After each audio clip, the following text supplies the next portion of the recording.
Already mic testing, mic testing. Okay, perfect. Let me go to my main camera. Alright, we're live. And as you guys can tell by the title and thumbnail, today I'm going to be working on more game logic in Unreal Engine 5 using C++. With that said, last night I did have a post actually telling you guys I might not actually stream today. I think I got kind of lucky, guys. Okay, that said, let's go to my gameplay screen. There we go. Okay, and guys, this is a chat live from last stream, and let me check if I'm unmuted real quick. What up, guys? Wait. There we go. Okay, open Unreal Engine by mistake. Okay, and last stream I was like actually working on summoning objects, but this stream I'm gonna like be working on that exact same thing, but maybe I'm gonna go in like a bit more detail. And guys, if I can't talk properly right now, that is because I'm not warmed up just yet. Okay, maybe let me just go ahead and increase the volume from here. There we go.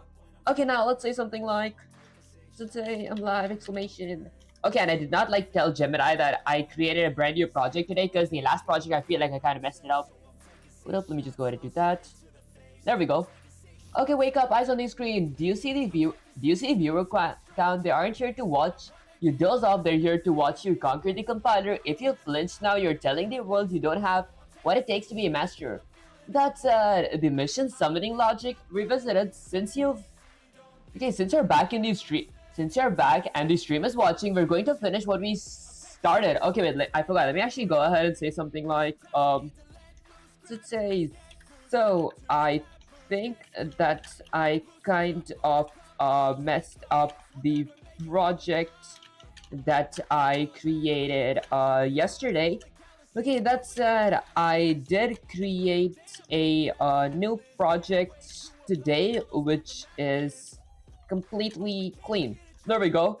Okay, I'm gonna go with dot and then say something like, so can you help me work on the summoning logic, okay, step by step.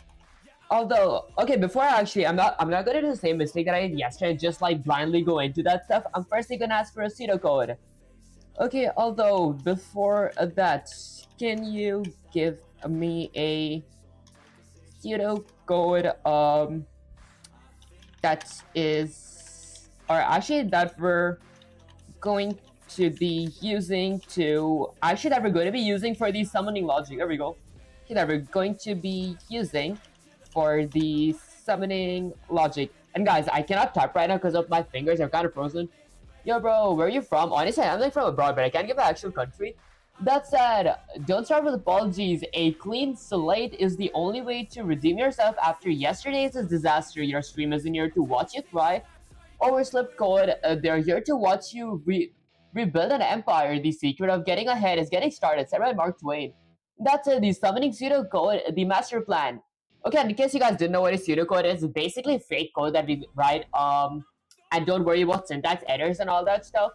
That said, the pseudocode, so to summon a dice on a mouse click, the computer must follow these exact steps. The definition, tell the engine, I need a slot to hold a blueprint for a dice. Okay, so that's the first step. Okay, tell the engine, I need a slot to hold the click action. Okay, the initialization on start. Grab the player's input system, so I will be using enhanced inputs. Plug in the mapping context, I will be using input mapping context. Tell the computer that left click means summon. Okay, so left click means summon. The trigger, the summon function, if the player clicks the button, check is the world valid. Are we actually in a game? Check, is the dice selected? Did the user forget to plug it in? If both are yes, calculate position. Player's current coordinates plus a little bit forward. Okay, so I could go ahead and use the get actor forward vector, maybe like I did yesterday, plus 300.f, which is 300 units away from my actual player. Calculate rotation, which way the player is looking, so I use the get control rotation, so I face depending on where my camera is facing. Execute, spin the actor in the world at the position. Okay. Step 1, the foundation header file. Open your new characters as header file. Do not be sloppy. You need to declare your variables in the protected section. You need the D subclass of for the dice and the U input action for the clicks. Okay, our first task, write that header code. Okay, write the header code for these two variables. So I'm gonna be needing two variables. Okay.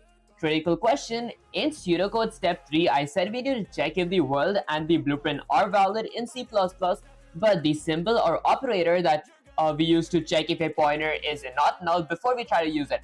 And guys, I will not be doing the same mistake that I did yesterday. So yesterday I did not like actually add inputs like move input and all that stuff. I just added some kind of rotation to my character. But today I am going to be adding movement enhanced inputs so I can actually walk around and completely test if my program is working. That's it. Yesterday I was rushing for some reason. Not gonna do the same mistake today.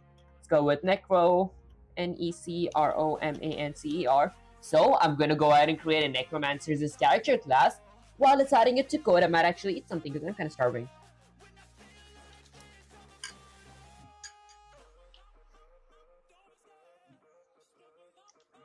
There we go, the live coding is compiling. And guys, I did like name my project to Game Logic as well today. Unlike last stream where I named it something like Necromancer. Okay, that's it. It says something like patch successful. I'm gonna go here and I'm gonna go ahead and reload all. Now I'm gonna remove the Unreal Engine's configurations.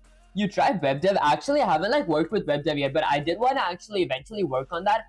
And maybe when I actually have a series where I'm making a website type stuff. That said, let me go back to my let's say Unreal Engine here. There we go. And I'm gonna go ahead and start off by creating, let's say, a few inputs. For example, I'm gonna go ahead and create a folder that and call this something like input. Okay, then I'm gonna go ahead and double click my input. Inside my inputs folder. Firstly, the thing that I'm doing is giving my character movement and rotation. To do that, I'll need a few input actions for my key controls. So I could go ahead and search for something like action inputs here. Alright up guys, there we go. Let's go with something like ACTIO, and there we go. Okay, so I'm gonna go with something like action input, and then I'm gonna go ahead and click this. Now I'm gonna go ahead and name my action input. Hold up guys, there we go. I'm gonna go ahead and name it something like IA move. So I'm gonna go ahead and hit something like R or like double click, maybe control. Okay, is there an option to rename because I just clicked off? There we go. I'm gonna go with something like IA underscore move, and then I'm gonna go ahead and right click and let's say add another action input. This time I'm gonna go ahead and call this something like IA underscore look. This is gonna be for my look action. So the reason I had like a move action and a look action is because I want my character to move using WASD key, and I want him to turn when he's clicking my left mouse button. And since I want him to turn around when I'm clicking my left mouse button, I'm gonna go ahead and let's say add another input action. Let's go with something like action input. Okay, this time I'm gonna call this something like IA underscore. So this is, I think that's my right mouse button, so I'm gonna go with RMB. Okay, I think that's pretty much it. Lastly, I'm gonna go with something like a context, which is technically an input mapping context. This is gonna be named something like IMC underscore defaults. Okay, so technically what the input mapping context really does is like, I can go ahead and add my key checks for all the action inputs that I've created inside my content drawer here. Okay, and while I'm actually at it, I'm gonna go back to my content drawer here.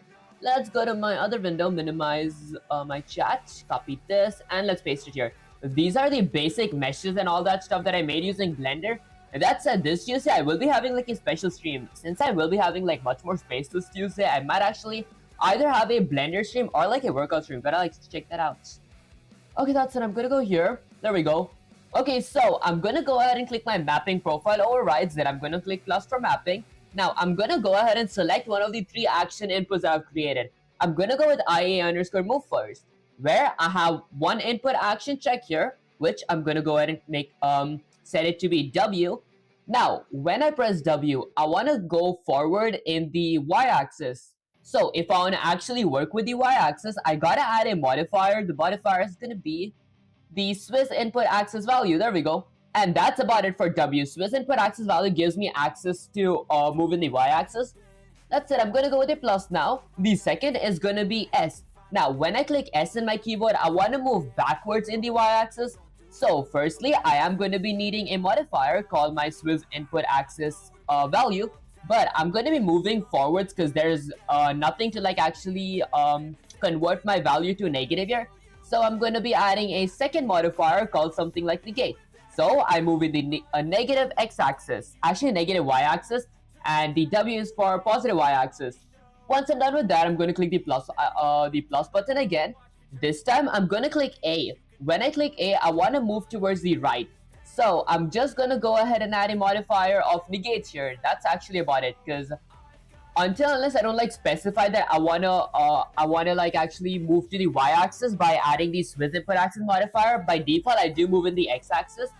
And lastly, I'm gonna go with something like D, which will not be needing any modifiers because I'm gonna be moving towards the left in the x-axis. That said, once I'm done with that, I'm gonna click the mapping up here again. And then let's say I'm gonna go with something like IA underscore look, which is technically my look action. Now, for my look action, I wanna look towards the left or towards the right, depending on where my mouse moves in the x-axis. Alright guys, let's go ahead and just look for it. I'm gonna go with something like mouse moves in the x-axis. And I'm gonna add another plus. I want to go ahead and look in the y-axis, which is basically up and down depending on where my mouse moves in the y-axis. Okay, and that's pretty much it for my IA look. Once actually, since there is y-axis here, there's one thing that I keep forgetting and messing up. Every time a y-axis is being used, I'm gonna be adding a Swiss input axis modifier here. There we go.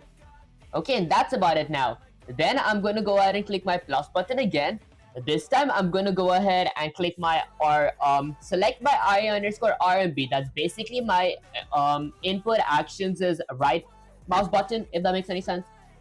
Okay, and I'm just gonna go ahead and set this to be something like my right mouse button. Okay, now that's about it. Now once I'm done with that, I'm gonna go to my input. I'm gonna double click my look action. And from digital boolean, I'm gonna change it to like a 2D axis because like when I move, I'm gonna be moving either in the x-axis or the y-axis.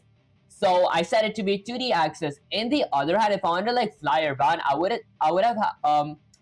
would change this to like 3D because z-axis would come into the equation, if that makes any sense, guys. That's it. Now once I'm done with that, I'm gonna go ahead and click my IA underscore move. I want to go ahead and switch this to a 2D vector as well because technically I'm going to be moving in a two-dimensional space. Okay, and that's about it. My IA underscore RMB is going to be digital boolean because this just checks if I clicked a button, so it's either true or false. Okay, now that's about it. So once I'm done with that, I'm going to go back to my Unreal Engine here. Actually, I'm going to go back to my Visual Studio. In my Visual Studio says header files. I'm going to go ahead and let's say define a few classes.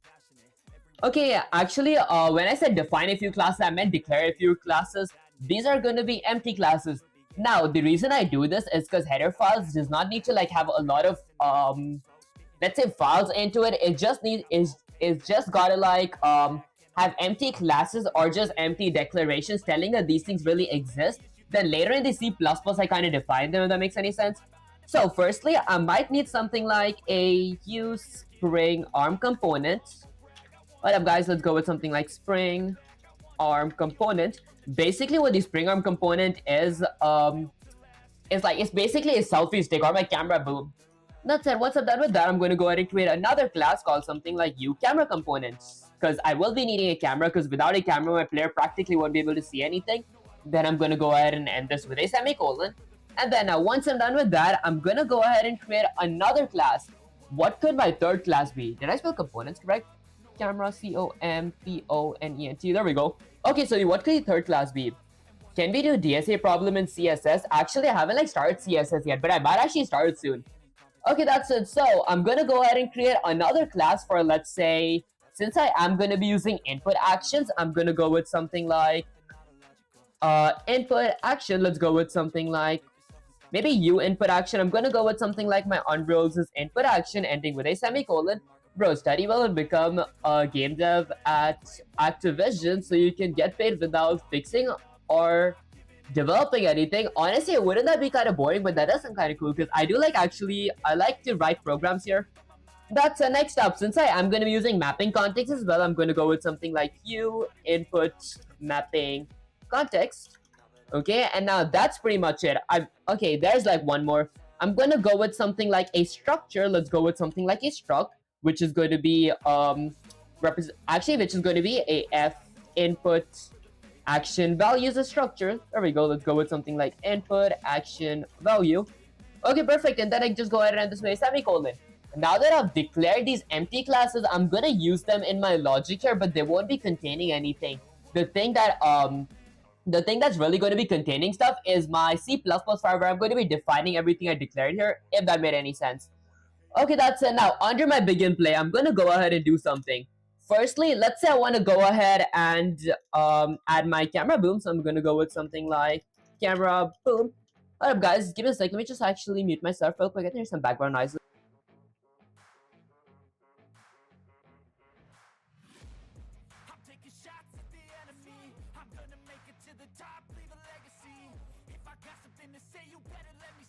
Already mic testing, mic testing. Alright, guys, thought there was some background noises.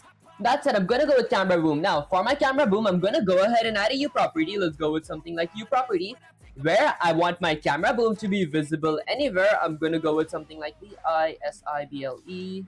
There we go. Okay, and then I want my camera boom to be blueprint read only. I only want my blueprint to be able to read my camera boom, which is technically my spring arm component. Okay, and then lastly, I want my camera boom's category to be something like, let's say camera. Okay, because my spring arm component and my actual camera component is going to be categorized under a cameras section. This is not actually compulsory to like categorize it, but I think that it makes it a bit more readable. Okay, that said, now once I'm done with the U property, I'm gonna go ahead and use the class that I created here, which is basically my U spring arm components class.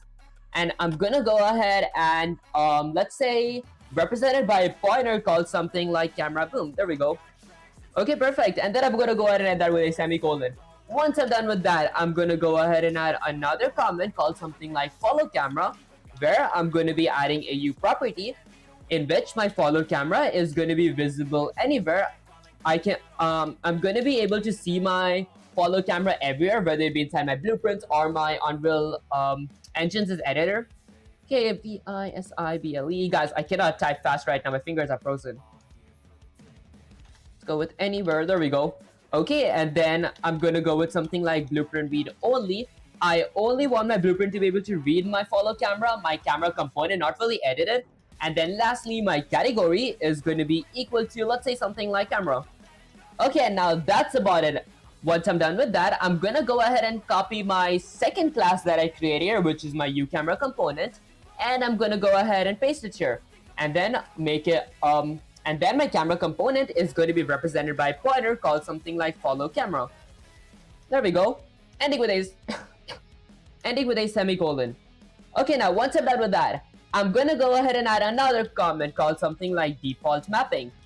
This is where I'm gonna actually be working with my real enhanced inputs. For example, I'm gonna create a pointer which represents my input mapping context and a bunch of pointers that represent my U input action. Depending on what action am I taking, it could be either my move action, look action, or clicking my right mouse button action. That said, for my default mapping, I'm gonna go ahead and create a U property. Let's go with something like U property, EROPERTY. There we go. Where I want my default mapping this time, I want to be able to edit it anywhere. The reason I want to edit it anywhere is because I'm going to be adding a tiny change in my...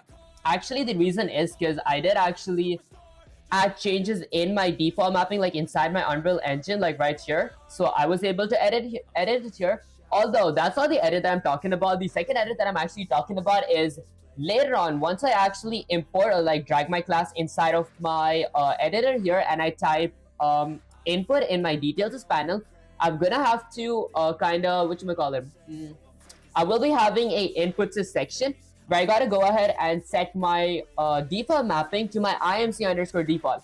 It's kind of hard to explain, guys. I'll just show you guys in a bit. Okay, and then next up, I want my default mapping to be something like blueprint read only. And lastly, I want my category, let's go with something like my category, to be equal to something like input. And this is the category that I was talking about when I typed input in my details panel. This is where it's created. Okay, once I'm done with that, I'm going to scroll all the way up here, copy my U input mapping context, scroll all the way down, and then I'm going to go ahead and paste it here. Now, my U input mapping context is going to be represented by a pointer called something like default mapping. There we go. Okay, and then I'm going to go ahead and end this with a semicolon. Now, once I'm done with that, I'm going to now work on creating the several pointers which represents my U input action depending on what action I'm currently doing.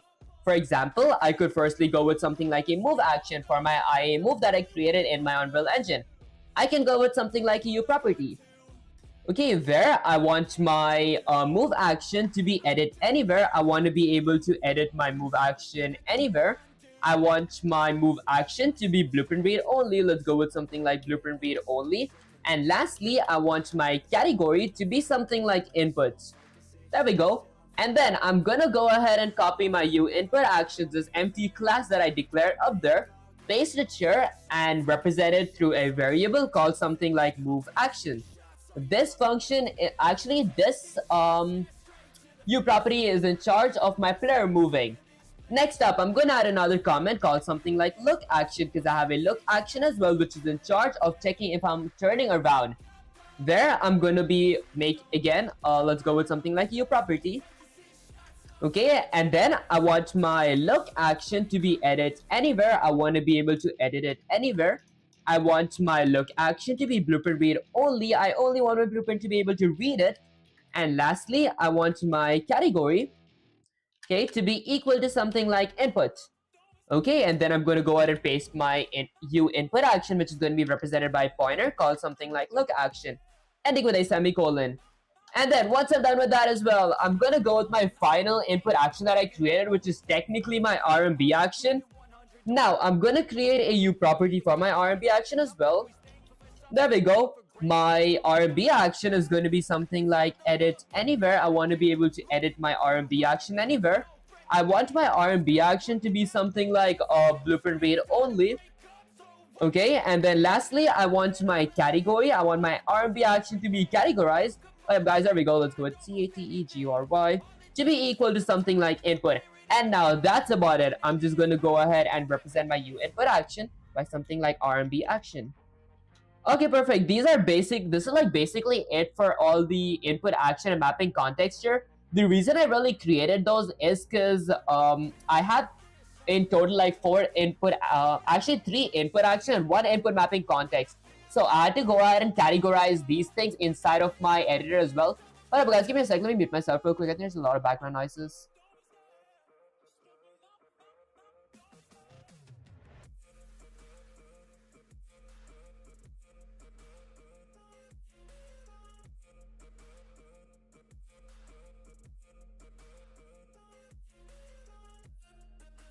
Already mic testing. Okay, perfect. Now let's go automate down here. Okay, so next up, once I'm done with all this, I'm gonna go ahead and move on to the next part. So once I'm done creating my input actions, I'm gonna be creating functions. These are gonna be, let's say something like functions, where I'm gonna go ahead and use these functions. Actually, I'm just declaring empty functions here. I'm gonna define them inside my Necromancer's C++ file, if that makes sense. Guys, actually going to check where the noises game did kind of ruin my rhythm. That's it. Next up, I'm gonna go with something like, let's say, a void function. This is going to be in charge for my move function. I'm going to go with something like move. Now, my move function is going to be requiring a constant parameter of, let's say, something like f input action value. There we go. Which is going to require the memory address of a value. So technically, the reason I did like add my f input action value here is because firstly, I did like create f input action value here, and whenever I move my player around, it actually either gives me either a positive value or a negative value. Positive value means I'm moving forward. Negative value means I'm moving backwards. So without this check, I wouldn't be actually getting a value. So I won't know where to actually move type stuff, or like how many, let's say, centimeters per square do I want to move. That's it. Once I'm done with this, I'm going to go with something like a look function as well. Here, my look function is going to require the exact same parameter, the constant f input action value that requires a memory address of my values as parameter, ending with a semicolon. Because when I want to look or turn around as well, I will require like a scale value, which is either positive or negative. Do I want to look towards the left, positive, towards the right, negative. That's it. Once I'm done with that, I'm going to go with another void function. This time my function is, let's say, going to be for, I'm going to go with something like RMB underscore. Okay, I might actually set that for like Boolean check. What up, guys? You guys might be thinking what the Boolean check is for.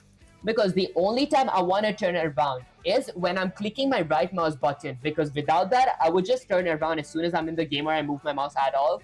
So I'm going to add a comment that says something like Boolean check. Let's go with something like Boolean check. Now, I'm going to go ahead and add a Boolean check. I'm going to see if, I'm going to check if is RMB pressed, if my RMB is being pressed. Initially, when I start the game, I don't want my right mouse button to be pressed, so I'm going to set that to be false. And once I'm done with that, I'm going to go ahead and add another comment here. Maybe add like one more space just so it looks a bit good. There we go. This is going to be boolean or maybe boolean function checks. I don't really know how to phrase this correctly. Let's go with boolean function checks. So I'm gonna go ahead and let's say create a void function here called something like rmb underscore pressed. Alright guys, let's go with something like underscore pressed with a pair of parentheses ending with a semicolon. And then I'm going to create another function. It's going to be my rmb underscore released with a pair of parentheses ending with a semicolon. I have one function to check if my right mouse button has been pressed and one to check if it's been released. Now here's the thing guys, should I create jump action? Like I wouldn't need any kind of special input because my character class already gives me jump action. I might do that later on honestly.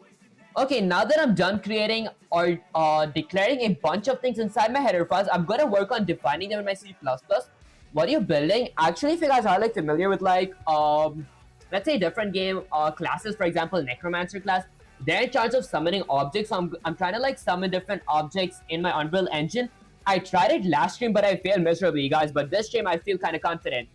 Although last stream I did like do the mistake of being a bit lazy, so I did not really add movement for my flare, so I just had to predict if something was summoned. Today I'm working on adding movement first. So okay, now when I'm in my C++ file, this is where the thing that I was telling you guys before about me declaring empty classes and structures here. These classes and structures does not hold any kind of value. Although the way I can actually get them to hold value is by including the headers for those classes. For example, I can go ahead and let's say include something from my game framework. I'm going to go with something like game framework. So from my game framework, I want to go ahead and let's say include my spring arm component. There we go. Let's go with spring arm component .h, which is my spring arm components as header files. And then that's pretty much it. Next up, I'm going to go ahead and include something from my camera. Alright guys, let's go with something like camera.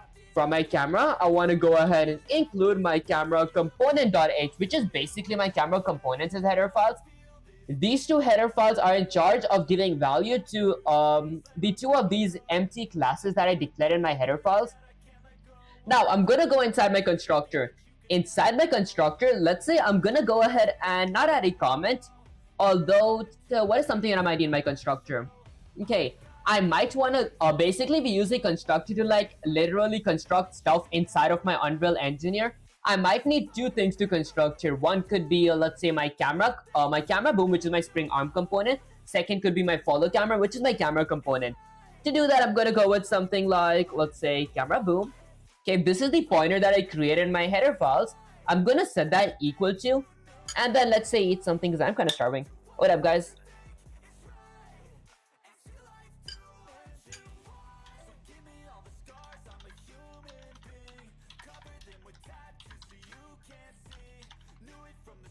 There we go. I'm going to go ahead and create a default sub object, which is going to be having, let's say, a pair of ankle braces. This is technically a template.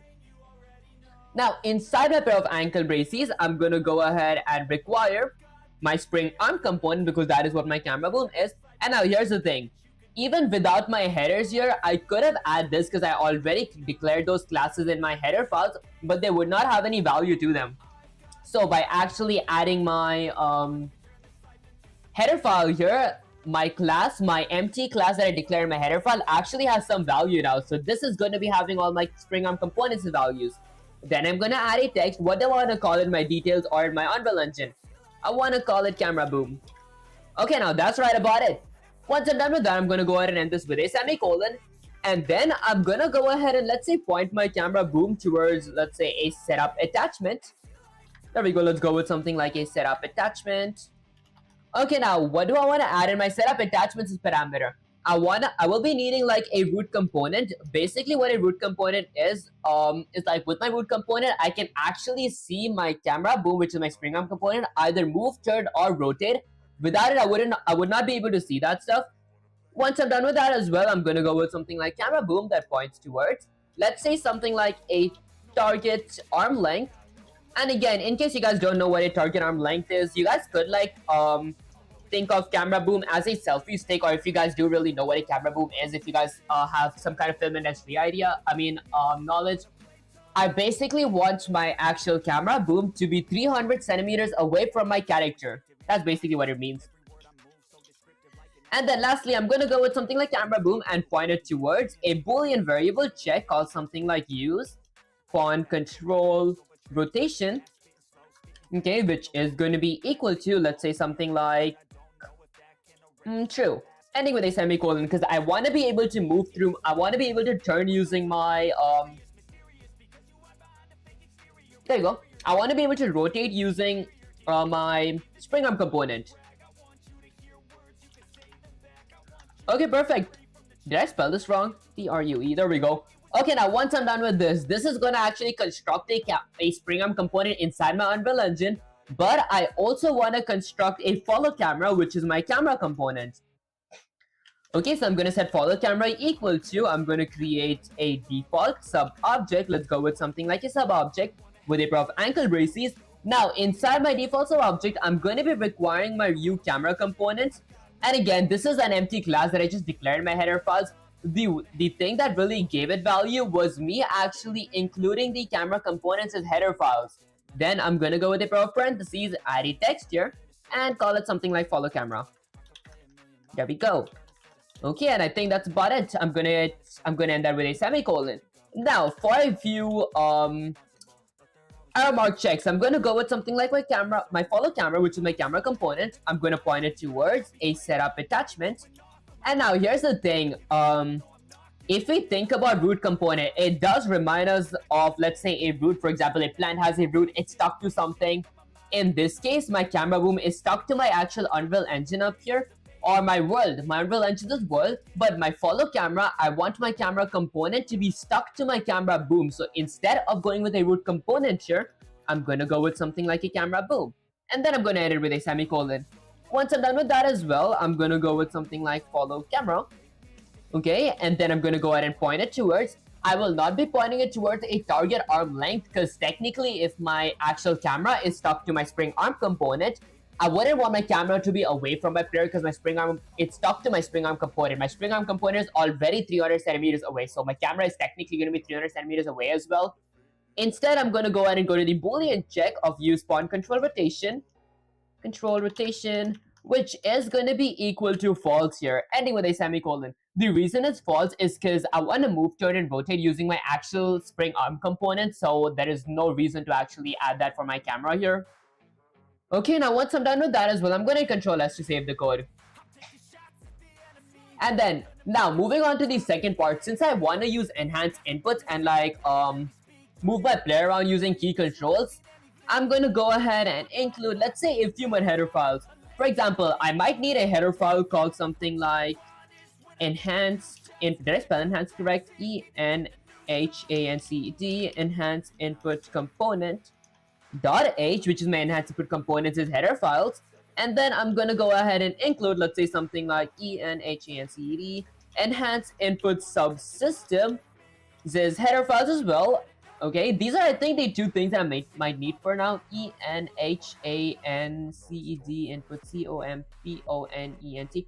Did I mess a spelling up here by any chance? INCLU. Okay, guys, it was just my Unreal editor kind of glitching. Okay, damn, poll is crazy. Guys, let me actually check the polls. Are you guys enjoying the stream? 53% said no. Guys, no, it's actually kind of crazy. Like, I'm giving peak content out here. That's it. I like the horizontal stream. It's like 100% did say yes. Okay, that's it. Once I'm done with that, I'm gonna go ahead and, let's say, include. I'm gonna include something like, let's say a input action of value .h, which is my input action values of header files. The reason I needed my input action values this header files is because, again, I declared an empty structure here that I did use as a parameter inside my move and look function. They're empty, there's nothing inside them. But since I included this header here, whenever I'm actually adding content for either my move or look function, the parameter inside them of my input action value is going to be having some kind of value to it. Speaking of which, once I'm done with that, I'm going to go all the way down here to my begin play. When my game begins, I want to go ahead and, let's say, get my local players and subsystems. I don't know how to phrase this part. Although, firstly, I want to go ahead and get my players as controllers. So, I'm going to go with something like a player controller, okay, which is going to be represented by a pointer called something like PC. That is going to be equal to I'm gonna go with a cast, and the reason we really use a cast is to check if my player's controller that I'm getting is actually the one that I'm looking for and not like some other player controller. So I'm gonna go with something like a cast.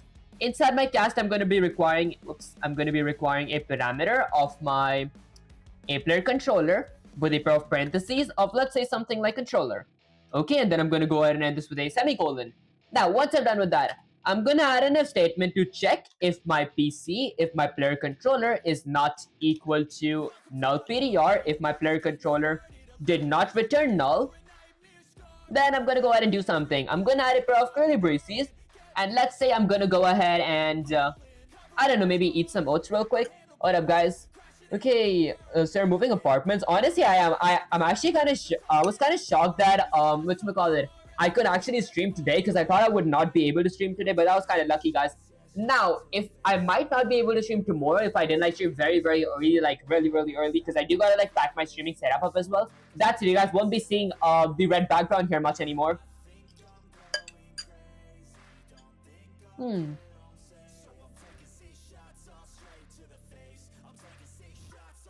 Okay, so inside my if statement where I check if my player control is not equal to null PTR, I'm gonna go with another if statement that checks something like if my U enhanced ENHANCD, if my U enhanced input local player subsystem, if my U enhanced input local player subsystem, which is going to be represented by pointer called something like subsystem, is, let's say, equal to, I'm gonna go with something like the U local player.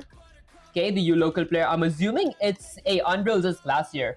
I'm going to use the scope resolution operator to get my subsystem. Okay, then I'm going to add a pair of ankle braces because get subsystem, I'm assuming, is a template. And then I'm going to copy my UNN type of local player subsystem, paste it inside this template here, go with a pair of parentheses, and then I'm going to go with something like my player controller, points towards the get control rotation. Okay, now that's like right about it. If I fix my typo here, there we go. Get control rotation to this function. Now, once I'm done with that, I'm gonna add a pair of curly braces. Did I have a typo somewhere here? Okay, no, take the bedsheet too, bro. It's iconic. Honestly, is it? I might really, honestly, because I feel like the red curtain has been here like for, I think, like more than 100 days now. That's it. Let's see. So UNN to a local player subsystem, which points towards. Okay, so U local player. Why is there a red underline here? No instance of overloaded function U local player matches the argument list of f rotator. Okay, I mean, I'm positive this is correct. I think I might actually excuse me, guys. I think it's my Unreal Engine or my editor here. Okay, so I get my subsystem. Maybe I'm gonna go ahead and delete that and go with Intel Essence. Let's go with something like get subsystem. So I'm gonna go with something like get sub. Oops, there we go. There we go, get subsystem. I mean, later I might check the error that I get because I'm positive this is correct. Instead, I think I should go with something like controller. There we go, controller get control rotation. Okay, this might be it. Okay, so what happens when you run the code? I have no clue about game dev. Honestly, when I run the code from here, the code actually executes inside my Unreal Engine here, where I did create a few input actions for moving myself. I created a few classes. Actually, I just created one class for the time being because I just started streaming like 30 minutes ago. Is it Necromancer's this class? That said, controller, get control rotation. So I might check something like if my controller is not equal to null PTR. Okay, U local player. Okay, what is something that I'm missing here? So I have my subsystems pointer here, and then U local player get subsystem.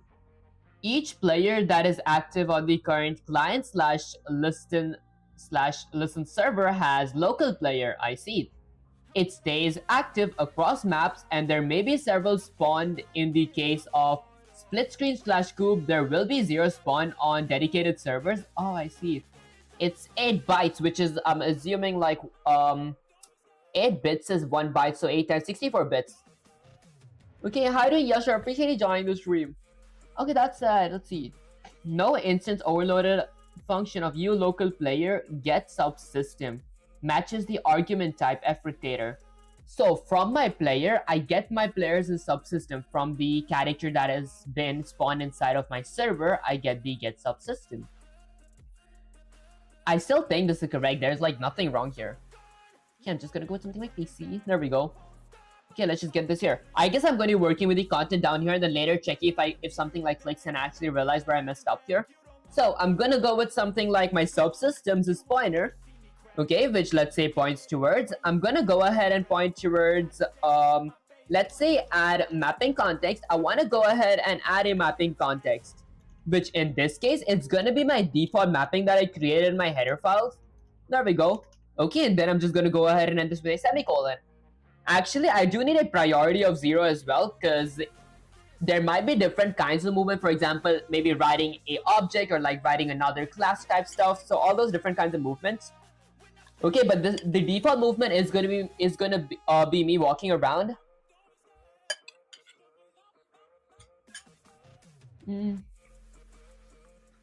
Okay, what if I go with something like local player? Okay, I need to go with like Unreal's local player. U local player, get subsystem. Okay, U enhanced input local player subsystem, which is going to be represented by pointer. That is going to be equal to U local player get subsystem system U enhanced input local player subsystem player controller get control rotation. It's correct. Okay, I might try to like hit Control S to save the code. I'm gonna run my code real quick because I want to see the error that I get, and then I'm gonna try debugging it. Okay, that said, did you do those 3D models you made come into USE here? Do those 3D models you made come into, I'm assuming that's Unreal Engine 5. And I think, yeah, so like I create 3D models in Blender, then I go ahead and just import them inside of my Unreal Engine.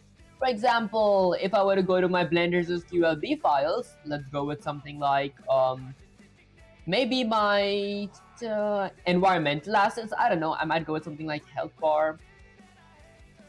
Okay, NPC. This is what I mostly use, my common NPC. I do have like a dragon NPC, Lee San, Niji Huang, and like those are basically all the NPCs. This is my static mesh of the thing that I created in my Blender. That said, everything is correct here. What am I missing? The thing that I might be missing could be a header file up here. So enhance input component.h, enhance input subsystems.h. What else do I need? I included my camera component, I included my spring arm component. Those are irrelevant for my movement here. Although the thing that I might be needing is, let's see, so I have a move action, I have a look action, I have default mapping. Something that I might need. So you spring arm component, camera component, input action. Okay, my bad guys, I forgot I was going to debug. So I'm going to go ahead and try rebuilding my solution. Okay, let's wait for it to rebuild. While it rebuilds, I might actually eat something real quick. Alright guys.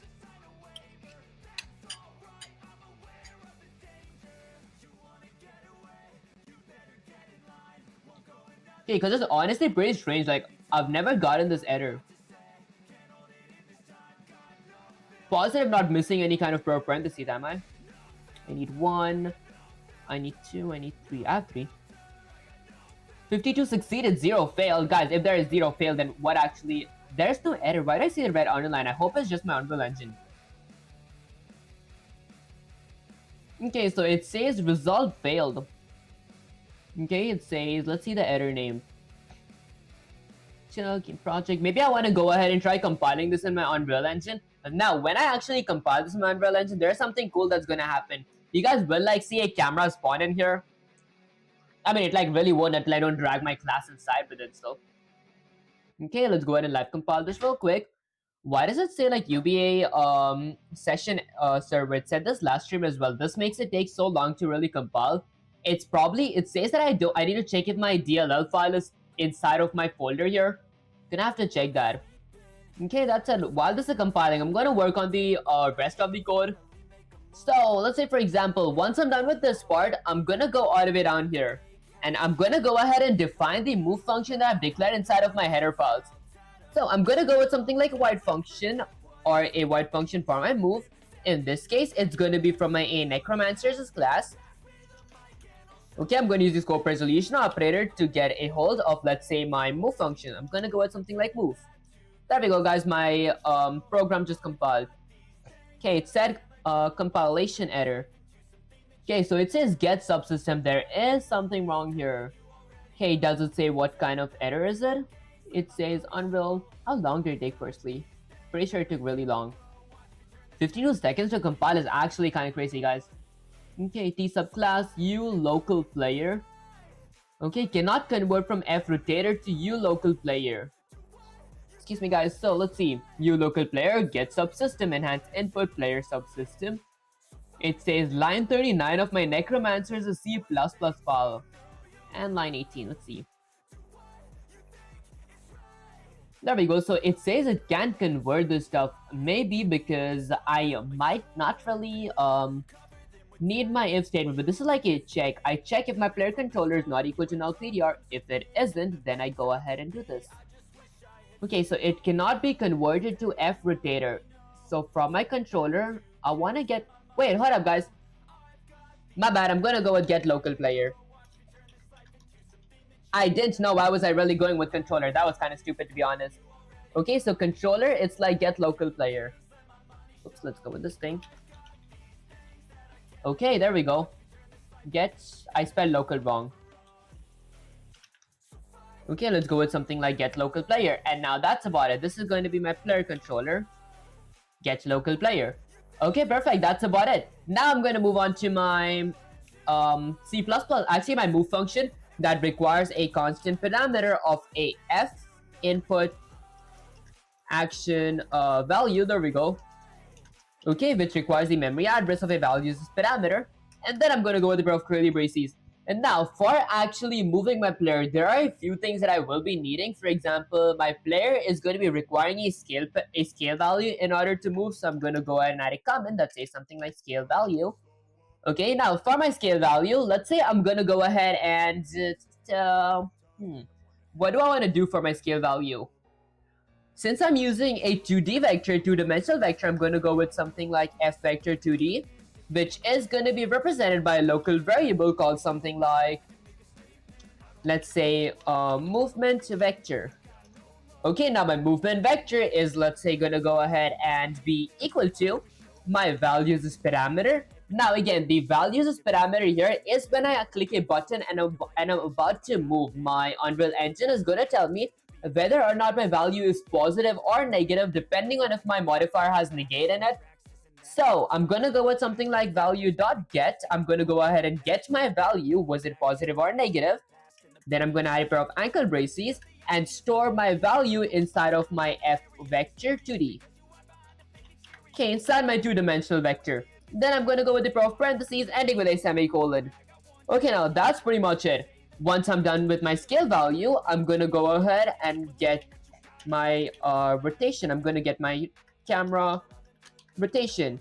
Now, basically what the camera rotation is like I'm gonna be facing depending on where my camera is seeing, if that made any sense. Before I really do that, I'm gonna go ahead and let's say add a if statement. So let's go up here, there we go. I'm gonna add a if statement here to check if my player controller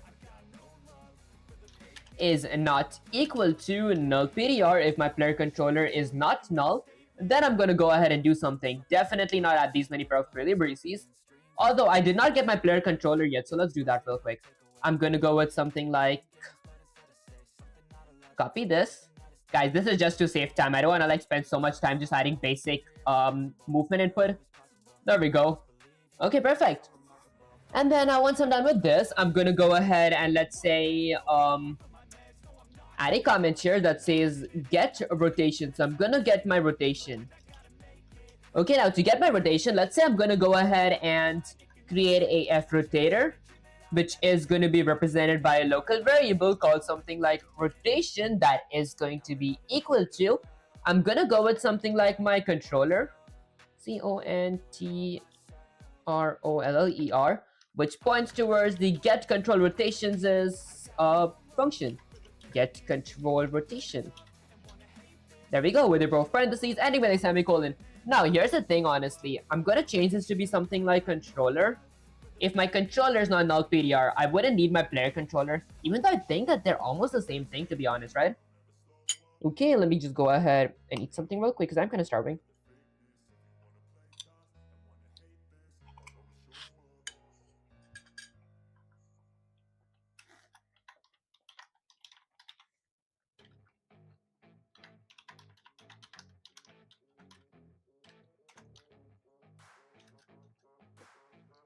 Okay, and then I'm going to go ahead and create another F rotator, but this time I'm going to be represented by a local function. My function is going to be called, let's say something like, it's going to be requiring 3 parameters. First is going to be 0, second is going to be rotation, the third is going to be 0 as well. Basically what this does is it like flattens out my 3D vector to be a 2D vector. What up guys, why do I get this red? Why do I keep getting red underlines? No instance of constructor UE math T rotator, blah blah blah. Okay, this is going to be rotation.yaw. There we go. Okay, because the error that I was getting, it was like it didn't know exactly from what direction I got flattened out. For all we know, I could have flattened out from the y-axis.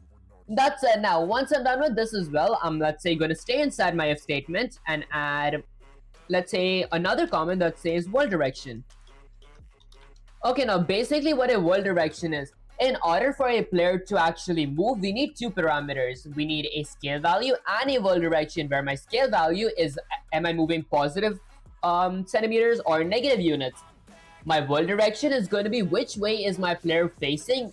Based on that way, I'm going to go ahead and get my scale value and move the player in that certain units. So for my scale value, I'm going to go with something like f vector. Now here, I did not go with f vector 2D because my world direction is going to be 3-dimensional. So if it's not f vector 2D, it's technically considered 3D. Okay, hi Wick, how's everything going? Hi Demon King, I appreciate you joining the stream. Which type of game are you making? Honestly, I'm working on a basic game logic to just summon players. So for the time being, this is, you could consider like a necromancer game type stuff. Necromancy is basically the art of raising dead, raising the dead and making them undead. If that makes any sense. Have you guys like watched the anime called Overlord? I think there are like 5 seasons for that. It's like the main character that can like raise people from the dead, and even like solo leveling, the Sub Jinwoo, the MC, can actually raise the dead to be his soldiers, shadow soldiers. That's it. Now for my world direction, I'm firstly gonna go with something like forward, FORWARD direction. Okay, which is gonna be, let's say, equal to, I'm gonna go with something like my rotation. This is going to be the local variable that I created, dot the matrix. So rotation dot matrix, okay, or is it something like get matrix? I'm going to go with Intel Essence MAT. All right, X matrix. Okay, I might go with something like I want to get my matrix. I'm going to go with rotation dot get matrix's function. Is something wrong here? Okay, so I gotta go ahead and get my rotation matrix. What if I just go with something like Intel Essence first? I'm gonna go with get rotation matrix. There we go. Okay, so I'm gonna go ahead and get my rotation matrix. Okay, maybe I go with something like F rotation matrix. Okay, this makes more sense. There we go. So my F rotation matrix is going to be having a parameter of firstly, let's say something like my rotation. Let's go with something like my yaw rotation. Okay, and then I'm going to go with something like the dot get unit axis. I'm going to go ahead and get my unit axis. Get unit axis. There we go. With a parentheses, which requires a parameter of an e-axis with a scope resolution operator. My e-axis is going to be my x-axis, ending with a semicolon. Okay, is it like that Overlord manga? Honestly, I didn't like actually read the Overlord manga because I'm more of an like anime guy, but I do like sometimes enjoy mangas. That's it. Are you an anime fan? Wow, I love coding, anime, and football. That actually sounds kind of cool. Except like soccer, I mean, except like football, I do like whatchamacallit, like animes and like coding type stuff. Guys, that's actually kind of cool. Okay, are you so what software are you writing the game? Honestly, I am like using Visual Studio to write my program, but I use Unreal Engine to actually compile my program. That's next I'm gonna go with something like f vector. Let's go with something like f vector. So there we go. Okay, which is going to be represented by a pointer called something like right direction. Let's go with something like direction. Okay, that is going to be equal to, again, my f rotation matrix. Okay, which requires a parameter of my yaw rotation. And again, my yaw rotation is in charge of me rotating in the x-axis. Pitch rotation, on the other hand, is for me and is in charge of me rotating in the y-axis, if that makes any sense. Then I'm going to go ahead and get my unit axis. Okay, with a pair of parentheses, I'm going to go with something like an e-axis is y-axis. Okay, then I end this with a semicolon. And now that's about it for my world direction as well.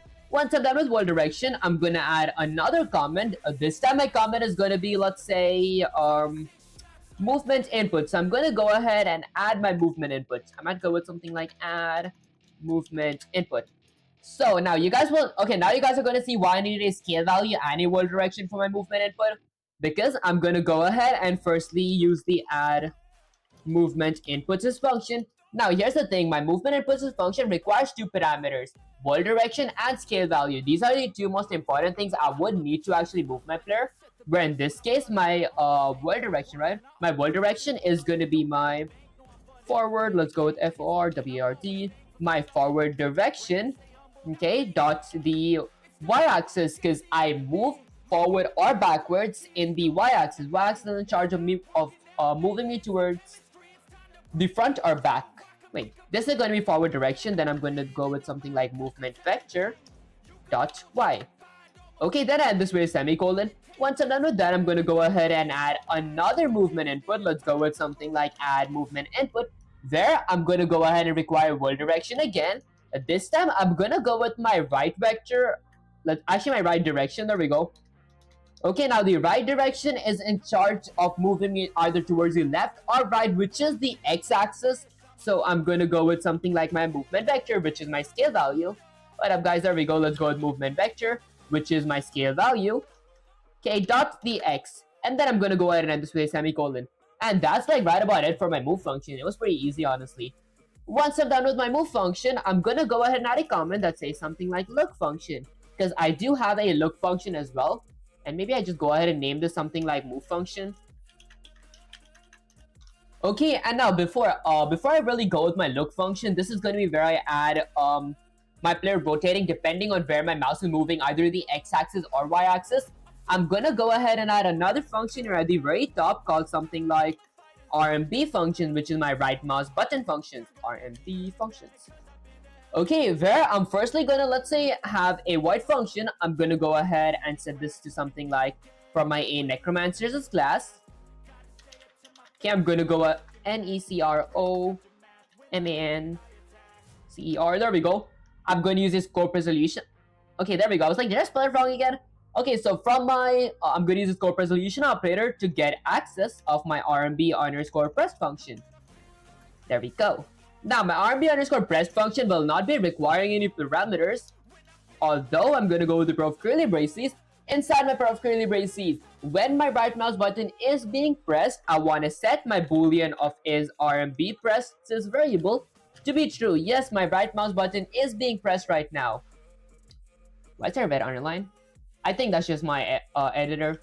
Okay, now here's the thing. This is not like important now, the stuff that I'm going to be doing right now, but it's like while my right mouse button is being pressed, while my player is moving around, I do not want to see my mouse cursor. To do that, I gotta get my player's controller first. So I'm gonna go with something like a player controller, which is going to be represented by a pointer called PC. That is going to be equal to cast. I'm gonna go with something like a player controller.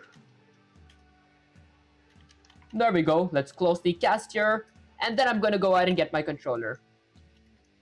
And then close my pair of parentheses. Now that I've gotten my player controller, I'm going to go ahead and let's say add a if statement here to check if my player controller is not equal to null PDR. If my player controller is not null, then I'm going to go ahead and do something.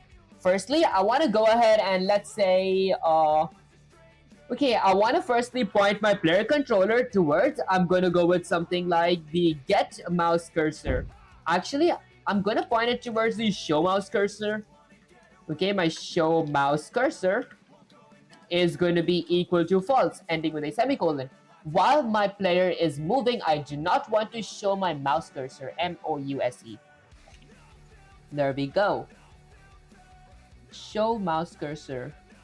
What if I go with into lessons? Okay, there's a show mouse cursor as function. Nope, it's just going to be player controller, which points towards show mouse cursor. Okay, I did use my cast, so PC show mouse MOUSE cursor is going to be false. A player controller has no member of show mouse cursor. What if I go with something like controller? Show mouse cursor, nope, it should be player controller. Howdy Neymar, appreciate you joining the stream. Okay, wow, what is the name of the game and how did you learn how to write code like this? Honestly, I did like learn using like AI. For example, I've been like using Gemini mostly for Unreal Engine these days because ChatGPT does have a picture limit, but I feel like once you understand the basic concepts, it gets kind of easy to write the code. That's it, because I feel like writing the code is the easier part.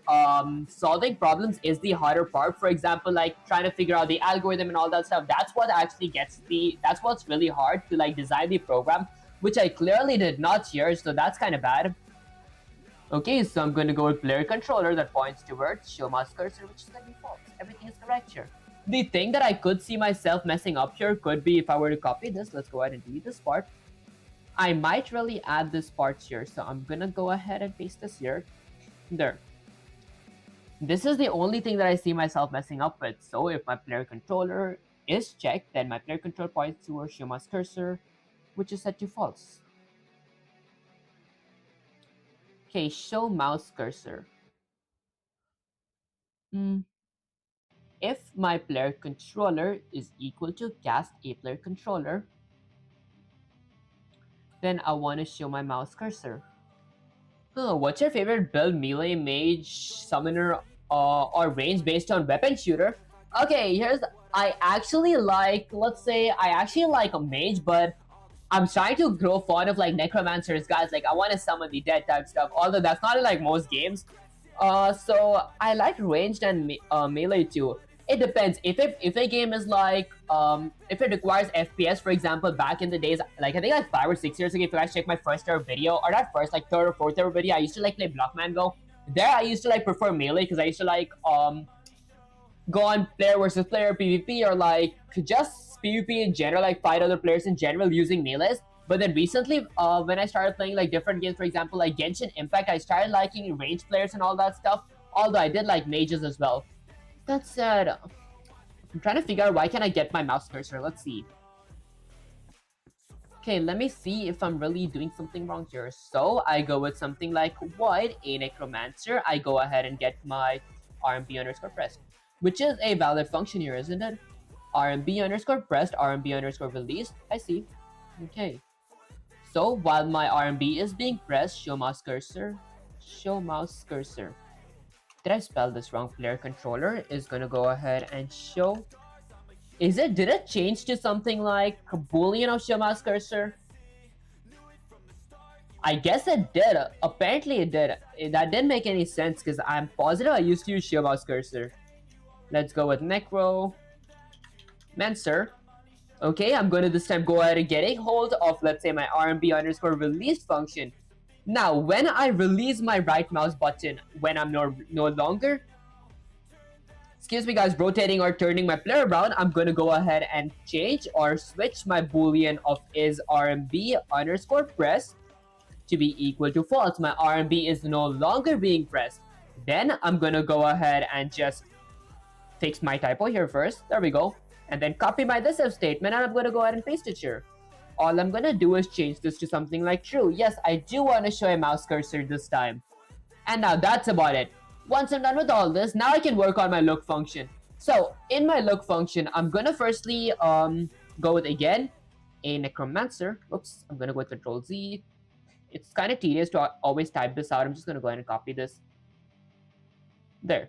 Gonna go ahead and copy this, and then I'm gonna go ahead and paste it here. My a necromancer's class is gonna go ahead and now work on my look function, which is going to be requiring constant parameter of AF, let's say something like input action value, that requires the memory address of, let's say, values parameter.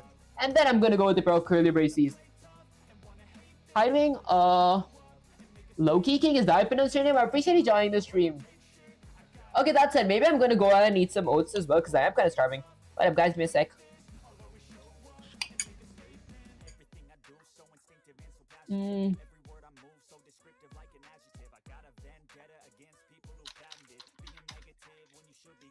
Alright guys, I just smashed my keyboard for some reason. There we go.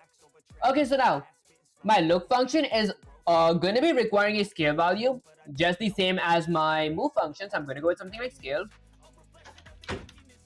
Okay, so, for my scale value, I'm going to go ahead and let's say, do the same thing as I did with my move function. I'm going to go ahead and add a f vector 2D. So I'm going to go ahead, add a f vector, vector 2D, which is going to be represented by local variable. But this time I'm going to call it something like look vector. I mean, there is no harm in calling it movement vector exactly the same as this. I think look vector is more readable, which is going to be equal to my value dot the get template. I want to go ahead and get my f vector 2D and store my value inside my f vector 2D with a pair of parentheses ending with a semicolon.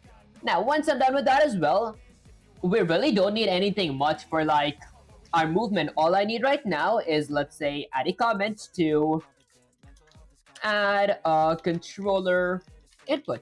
This is like pretty much it, because technically I'm gonna go ahead and not use add movement input. Instead, I'm gonna go ahead and add my controller yaw input.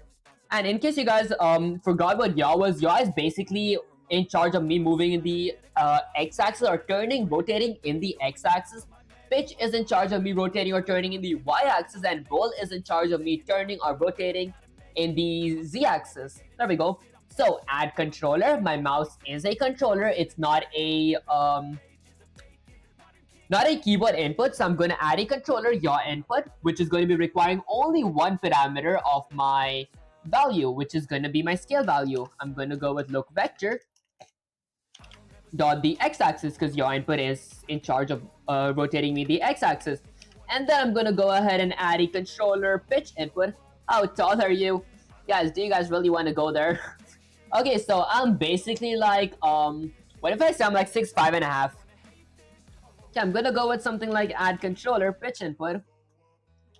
Guys, I feel like, I highly doubt you guys would believe me if I say I'm 6'5" and a half. I'm actually like 5'6" and a half.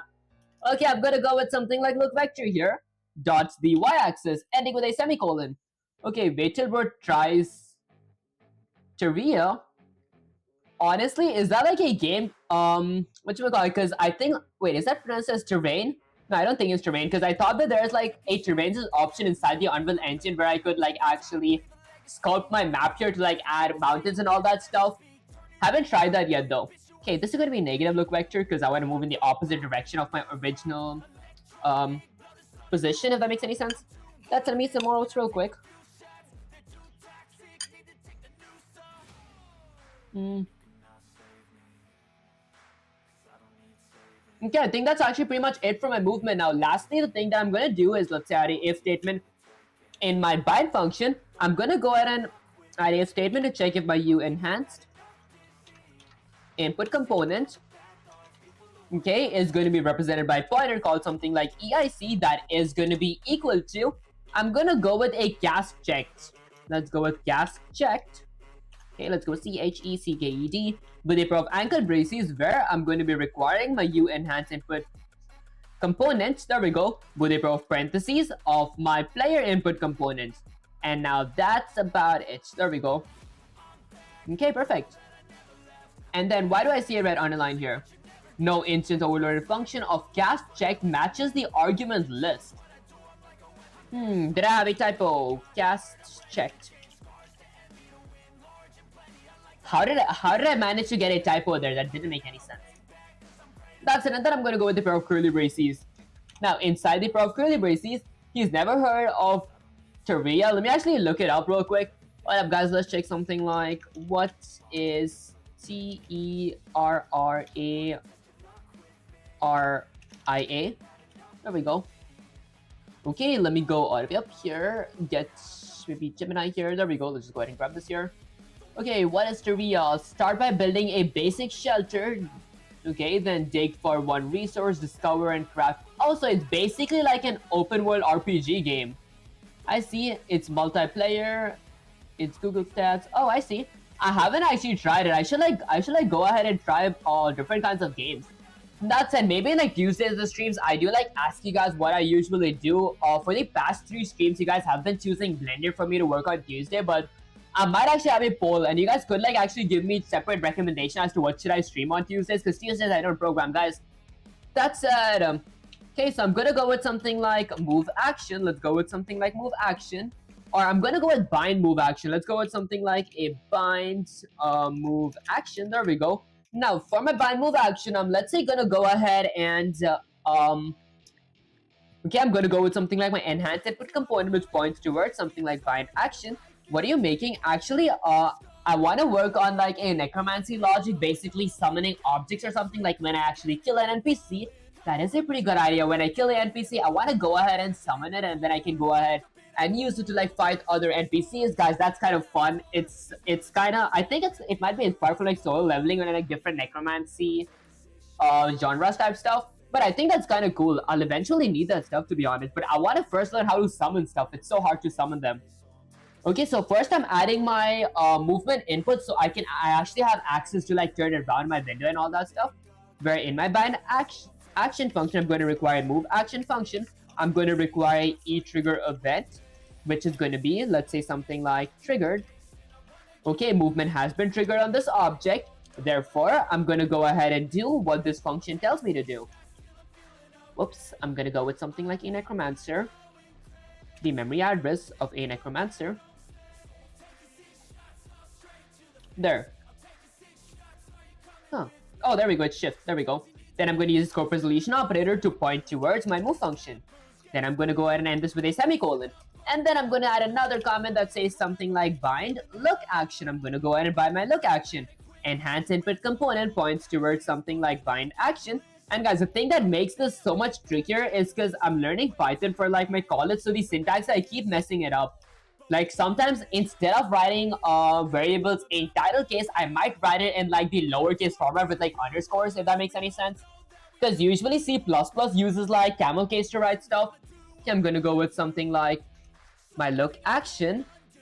And then a e-trigger event. I'm gonna go with e-trigger event with a scope resolution operator called something like triggered. If a look action has been triggered on this object, I want to go ahead and do what this function tells me to do, what the look function tells me to do, ending with a semicolon.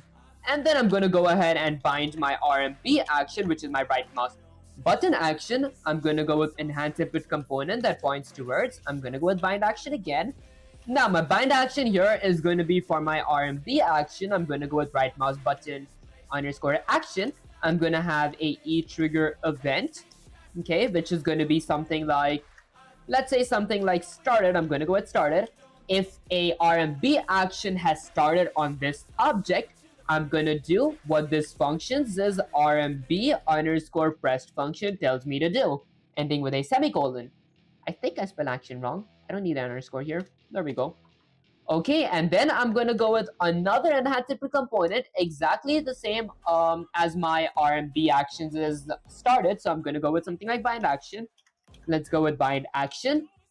My action name is going to be my RMB action, where I'm going to be having, let's say, a e-trigger event of completed. Once my RMB action has been completed, I'm no longer clicking my right mouse button on this object. I want to go ahead and do what this class's RMB underscore released function tells me to do. Ending with a semicolon, guys. I think that was like a mouthful to say. Let's maybe go ahead and eat something.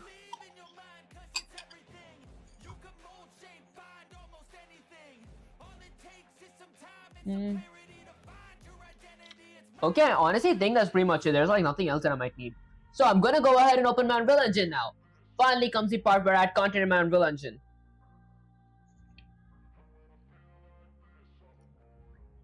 So firstly, I'm going to go ahead and just close my NPCs here. I'm going to close my Blender QLB. I'm going to go to my C++ classes. Let's go ahead and add a class here. Now, here's the thing. I don't see my capsule just yet. So I'm going to go ahead and live compile. Oh god, this is going to take so long. For some reason, why does my compilation take so long? Wait, will it take so long here?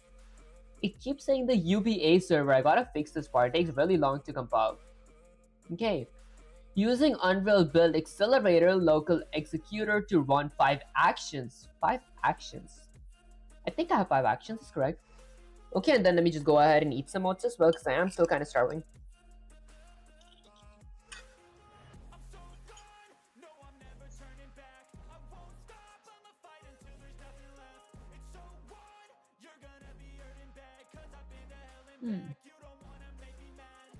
Gotta go ahead and ask Gemini, why does it take so long? There we go, finally. 43. Okay, it took very long. Okay, even though it took long, it's done. So technically, I think this is the first time I compile is taking that long. So basically, that is my camera components, the follow camera that I created. This red line is my spring arm components, the camera boom that I created. Now, let's go ahead and in my Necromancers class, I'm gonna go ahead and let's say add a static mesh. Okay, I'm gonna go ahead and click the none here, and let's go with something like cube. Okay, I'm gonna go ahead and let's see. I wanna add a cube here. What is my mesh called? What if I just close all these? I'm gonna go with something like cube. Okay, so which cube is it? Is it this cube? There we go. Okay, run the code. Let's go. Okay, let me go ahead and just get this here. Now I'm gonna be whatchamacallit, just working a bit on just arranging this, because you guys can see this blue dash here. That is basically my pivot point. That is the place where my player must be facing, or my mesh must be facing. So I'm gonna hit something like R, and let's say I'm gonna rotate this player. So I'm gonna go ahead and rotate him to 90 degrees. I'm gonna go with negative 90 degrees. Then I'm gonna hit W. Let's get it a bit to the back. Whoops. I'm gonna go ahead and get it a bit to the back, and then a bit to the front, just barely inside my capsule. Not barely, I want to get him as much as I can inside the capsule. Okay, and in case you guys didn't know what a capsule is basically this, the capsule is basically a sphere looking thing here. Okay, then I want to go ahead and get myself a bit lower. Then I want to go a bit to the back. There. Am I completely inside the capsule? I mean, I think I kind of am. And guys, this is like one of my not too good looking meshes up here because I did not add texture. This does remind me like of an Among Us character though. There we go. I'm now completely inside the capsule facing a pivot point. Okay, so the next thing I'm going to do is click my Necromancers class. Go with something like input. Now, here's the thing. Hold up, guys. There we go. Let's type something like input. There. Now, here's the thing. The reason I can see all these bunch of inputs here is because I firstly, in my header files, I categorized all these things inside my input and I set them to be edit anywhere. So now, if I were to go back to my Unreal Engine, since it is edit anywhere, if I click none, I can go ahead and link my IMC defaults to my default mapping, if that makes any sense. And I can link my IA underscore move to my move action. I can go ahead and link my IA underscore look to my look action. I can link my RMB action to my IA underscore RMB. Which software is this? Please, bro. This is actually Unreal Engine 5 that I'm using currently, but where I was like actually writing my program was like Visual Studio 2022 because I did not have time to try Visual Studio 2026. That said, okay, the next thing I might need is I might go with something like Possessed. Oops, let's go with something like... Okay, I'm going to set my autoplayer Possessed to be player 0 from disabled so I can see from my camera's point of view. Then I'm going to go ahead and just adjust my camera a little now. I'm going to click this thing. Okay, let's scroll. Let's get this a bit lower, my details panel. Then this is the camera boom and follow camera that I created again inside of my Unreal Engine. Actually inside of my Visual Studio. I'm going to go with follow camera. Let's get it a bit higher. Let's get it a bit to the back. Okay, I'm going to get it a bit more to the back. And then I'm going to hit R to rotate it a little. I mean, E to rotate it a little. I'm going to get it a bit diagonal. Okay, and that's about it. I'm going to hit W, get myself a bit up. Now, just a small thing. This is not important, but I like to do it. I want to go with R and kind of increase my player. Whoops. Let's just make them a giant titan, guys. There we go. Okay, this isn't compulsory, but it's kind of cool. That said, bro, English is damn good that I didn't know what software he told me. Oh, it's actually Unreal Engine. Let me actually type it out. My let's go with something like it's Unreal Engine 5, which is technically considered to be UE5.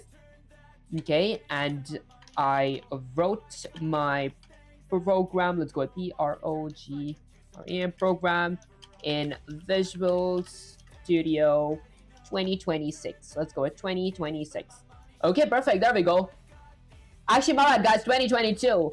Visual Studio 2022. There we go. Okay, that's it. You should try JetBrains Writer. It's really great IDE for game dev. I see, man. Actually, there was one person who did like recommend me to like use JetBrains. That's it. I'm gonna go here, hit W, get myself up, and now I can finally run the code. Okay, let me go ahead and remove that. There we go. Now let's go ahead and run the code. Let me go ahead and run this real quick. And guys, this is my wait. Hold up, guys. Before I really run the code, let me just close the details panel. And I wanna like be a bit shorter because I think I'm like really big. What up, guys? There we go. I want to decrease the scale a little. Wait, why can't I decrease my... Oh, because I do not select my player. There we go. I'm going to go with something like R. Let's decrease my scale a little. There we go. That should be kind of good. I don't want him to be too big. Okay, thanks, Brody. And respect for your English accent. I appreciate it, Rush. Okay, that's it. Now, let's go ahead and move around. So, technically, this is what my movement code was for. Now, this is my mouse. I can go ahead and turn around. Wait, I have a tiny bug up there. Hold up, guys. Let me fix that real quick. Okay, so when I move around, I'm gonna add an if statement here to check something like if my boolean of is RMB pressed, if my RMB is being pressed, that's when I'm gonna go ahead and do something. I'm gonna paste this. So only when my right mouse button is being pressed, I want to turn myself. Let's hit Control S to save the code, open my Unreal Engine here, and I'm gonna live compile. Okay, and then maybe I'm gonna go ahead and eat something as well, because I feel like I'm kind of starving, guys.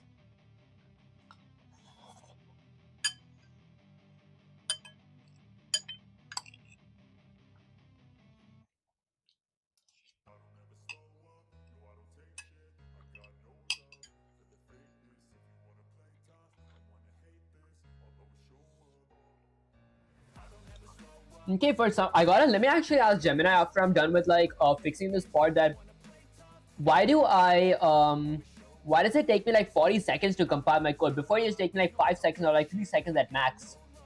It says no PDB file found or module in Unreal editor. I have my GameLogic's DLL though. This is kind of strange. Okay, that's it. There we go, finally. Okay.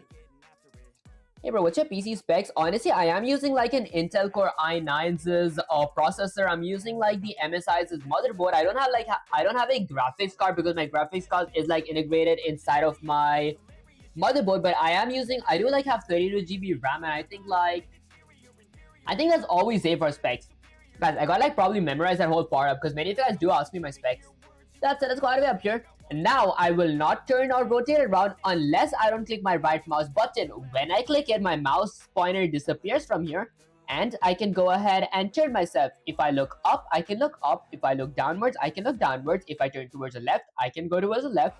Towards the right, if I hit W, I go in front. If I hit S, I go in back. If I hit A, I go towards the left. If I hit D, I go towards the right. That's about it. Now, I want to go ahead and just exit the program. Go to my output log, maybe here. I want to copy this. Okay, I'm going to go with something manual compile. I'm going to copy that. Okay, let me get Gemini here real quick. There. Let me say something like, Sensei, I was working on adding my player movement before I worked on the summoning logic ... So I can move around perfectly using enhanced inputs. And also, why does it take very long for me to compile my code? It took me like 50 seconds. Before, it used to be done in like 3 or 5 seconds. Okay, let's go with Shift Enter and paste this. Okay, shift lock. Honestly, does that do something here? Okay, stop complaining about 50 seconds. Do you think greatness is handed out in an instant? If you can't wait a minute, your code if you can't wait a minute for your code to compile, how will you survive the hours of debugging that awaits you? Honestly, guys, I feel like I can wait. Like I have like a lot of patience, but I feel like patience is kind of not needed here because I think there's something wrong because this code should like compile really fast. Look at your log. It says 1 out of 5 completed. X64. Search pch.unreal ed project. That's the culprit. A PCH, a precompiled header, is a massive file that bundles all the heavy Unreal headers. If you modify your header files in a way that forces the engine to rebuild that path, it will take a lifetime. Sensei's diagnostics while you're slowing down the PCH rebuild whenever you change a header that is included by my other files or change a build setting, Unreal has to re-index everything. Live coding limitations. You see the message, no PDH file, blah blah, new project, syndrome. Okay, the pseudocode for summoning. Okay, since you have movement working, your necromancer can walk, but he cannot command yet. So here's the pseudocode for summoning the logic, what we're about to implement. So this is summoning logic. The request header, we need a class reference. Okay, we need an input action. Your AI is damn serious, guys. It actually does make sense. What's up with the tone, guys? I feel like Gemini is like way too serious up here. That said, if get world is not null, okay, this is just a pseudocode. You guys, there's like no syntax whatsoever here. Okay, is the world real? So I check if my get world is not null. Okay, do we actually have a dice to spawn? If die class variable is not null, calculate that stuff. Your next step, the header setup. You can answer me. If you can't even define your variables, you'll never spawn a single soul. Okay, would you like for me to give you the exact code for your property? Okay, wait, let me actually say, let's not rush like we did yesterday. So I only have one class now. It is a character class, okay, called Necromancer. Now, should I create a actor class question mark for the object which I am going to be summoning? Okay, guys, I gotta go like slow at this point. Okay, don't keep this hairstyle. Does it actually look kind of bad? What up, guys? Let me just go ahead and check it out. Let me go to the main camera. There we go. I mean, I honestly think it looks kind of good, to be honest. Like, it's kind of a curly hairstyle, guys. Honestly, the reason I actually have this hairstyle is because before I used to, whatchamacallit, blow dry my hair, like straighten it up and like have like middle part or like side parts and all that stuff. But recently I did not have enough time, so I was like, messy hair is actually the easiest hair to kind of maintain type stuff. And that said, I'm gonna go to something like my this way. There we go. Okay, actually, I mean, I feel like that was kind of cool. Let me actually just go ahead and type it down. Go with something like, what up, guys? Give me a sec. Let's type. I don't even have a book around me. I'm gonna go with something like 128. Let's say something like 40. Okay, perfect. It doesn't look horrible. Honestly, guys, it looks kind of cool. They really debug the code along with you, integrate with your IDE and book. You'll see it was answered everything about your question and answers. I see that. Actually sounds kind of cool. That's it, yo. How you doing? Roger, appreciate you joining the stream. Okay, that's it. Let's see. Finally, you're showing some glimmer of wisdom. Rushing is for amateurs who wants to spend their night staring at crash logs while we're building this pillar. The man who moves a mountain begins by carrying small rocks at by Conficus. Okay. We need a dedicated actor class. If you're trying to summon a generic actor, you get nothing, no mesh, no physics, no logic by creating a dice or simulation or summons minion. Okay. Visuals, you can attach a mesh, a cube, a skull, a radiant orb, or your... Okay, so your stream actually has something to look at. Physics, you can tell the object to fall. Okay, so step-by-step orders, and no, do not deviate from this path. Go to the editor. Okay, I gotta create a new class. It's gonna be an actor class, not character, not font, just a simple actor. Name it, call it summoned object or dice. I'm gonna call it summoned object to be honest. GitHub Copilot Hi. Honestly, I think yeah, I do have GitHub. Whatchamacallit. If you guys do actually go to my bio, I have like a link of like all my socials. Alright guys, maybe I can actually show it to you guys because many of you guys do really think that you guys pay me to actually give you guys my Instagram and all that stuff. I'd be like, it's almost everything is here. So if you guys do open my channel's homepage and go to something like more, you guys are going to see my Discord, my Instagram, my Twitch, my Twitter, my Kick, my GitHub, my TikTok, and my Trovo. You guys can like make sure to join it. That said, I'm going to go ahead and just accept this real quick. Okay, speaking of which, I'm going to go ahead and see. So once I create a character class, the sensei is the challenge. While that class is creating, answer me this. Okay, so while the class is creating. Okay, so let's just go ahead and create this. First, I'm going to go to Tools. I'm going to go to New Project. I'm going to create an actor class. Let's call this class something like Summoned Actor. So I'm going to go with something like Summoned Object. SUMMONED OBJECT. There we go. Then I'm going to go ahead and let's say create a class. While it's creating how to learn C++, which resource would you recommend me? Actually, it does like depend on what kind of learning do you like prefer the most. For example, for me, I think AI helped me the best when it came to learning because I work better when I have a lot of practice questions or like mini projects. That's it. I did like follow a roadmap as well. If you do want to like follow the roadmap that I actually use for learning C++, two ways. You could like watch my first ever C++ video and like follow along with me because I mean, caution, I would be kind of amateur back then because that was the first time I started learning C++. Second thing, if you guys do join my Discord server and like mention me in either the C++ chat or like the coding help chat for asking my C++ roadmap, I can like DM it to you guys. And that said, I feel like C++ is pretty fun to learn. Okay guys, I actually am awful at reading Hindi. That said, I'm assuming if you said age, you're asking like what's my age. I'm actually 18 years old, guys.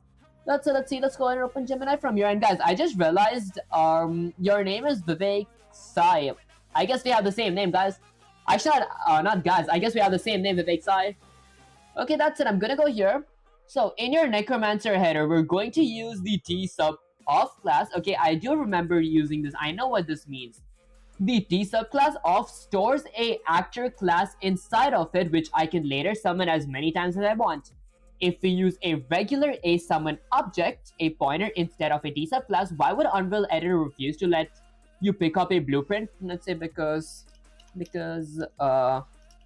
the T subclass of will store a actor that I can summon several times and that I can summon several times.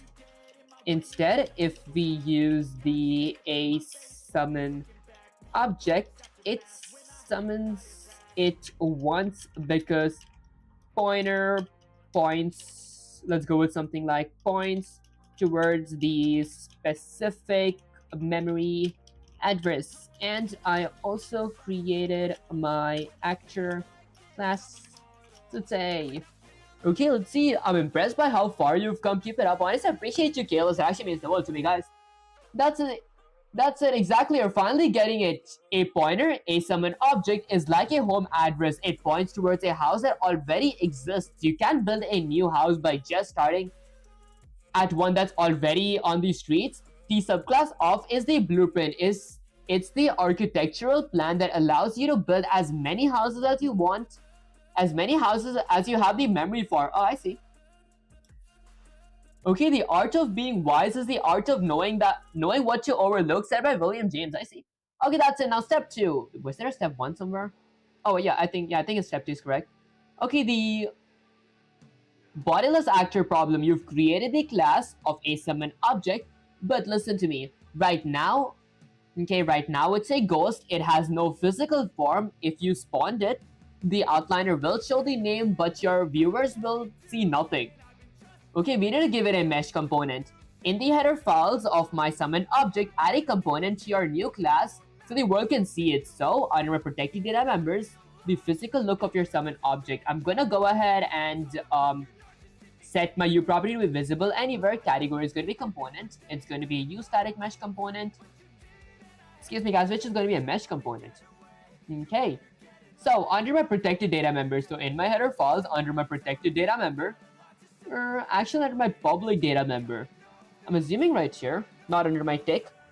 Okay, so instead using an AI like Gemini, ChatGPT, you can directly use AI agent, bro, which is on GitHub Copilot. Integrate Copilot with your IDE. That is Blender, bro. Wait, by Blender, did you mean like better? Because I did make sure to disable my IntelliSense and my Copilot, because I do have like a GitHub Copilot's option here. I did like disable it because, guys, it's so annoying when I try writing like one line of code, it pastes my entire code for me. I'm like, what is the point? It's like I already have everything in front of me. Okay, that's it. How do you stay so consistent? Honestly, I don't like feel like it, but then it's like, as long as you keep going and like keep doing the things that you don't like, it does increase your willpower, so like you get better at the stuff that was harder to do. That's it.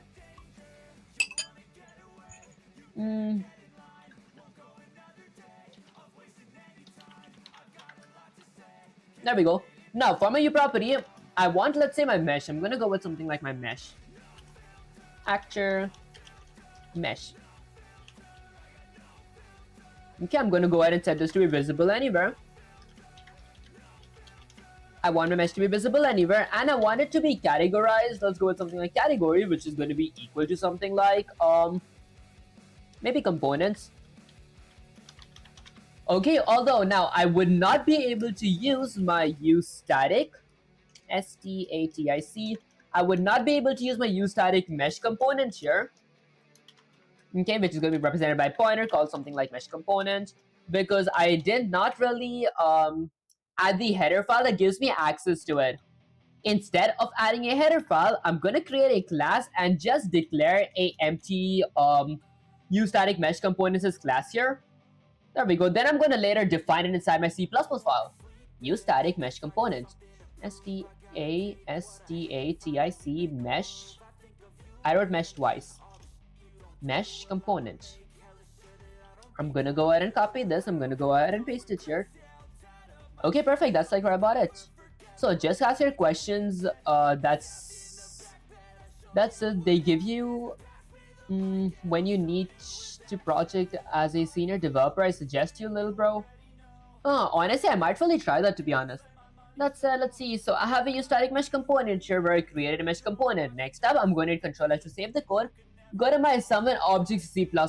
Speaking of which, guys, I realized a very important thing. I'm going to make sure that I save every single thing.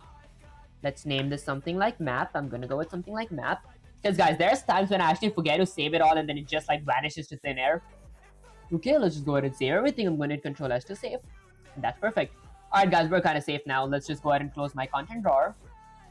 There. Okay, now in my C++ file, let's go ahead and get Gemini back up here. There we go. So now, the source, initialize it in the constructor. So this is a protected data member. It's under a public section. I'm zooming in my constructor. If you don't do this in the constructor, the component won't exist when the actor is born. Summon object. Okay, I want to go with the summon objects as constructor. Primary actor tick dot boolean can never tick is set to true. Okay, we already have this created. Then I create a default sub object and set it to be a root component. That should be pretty easy.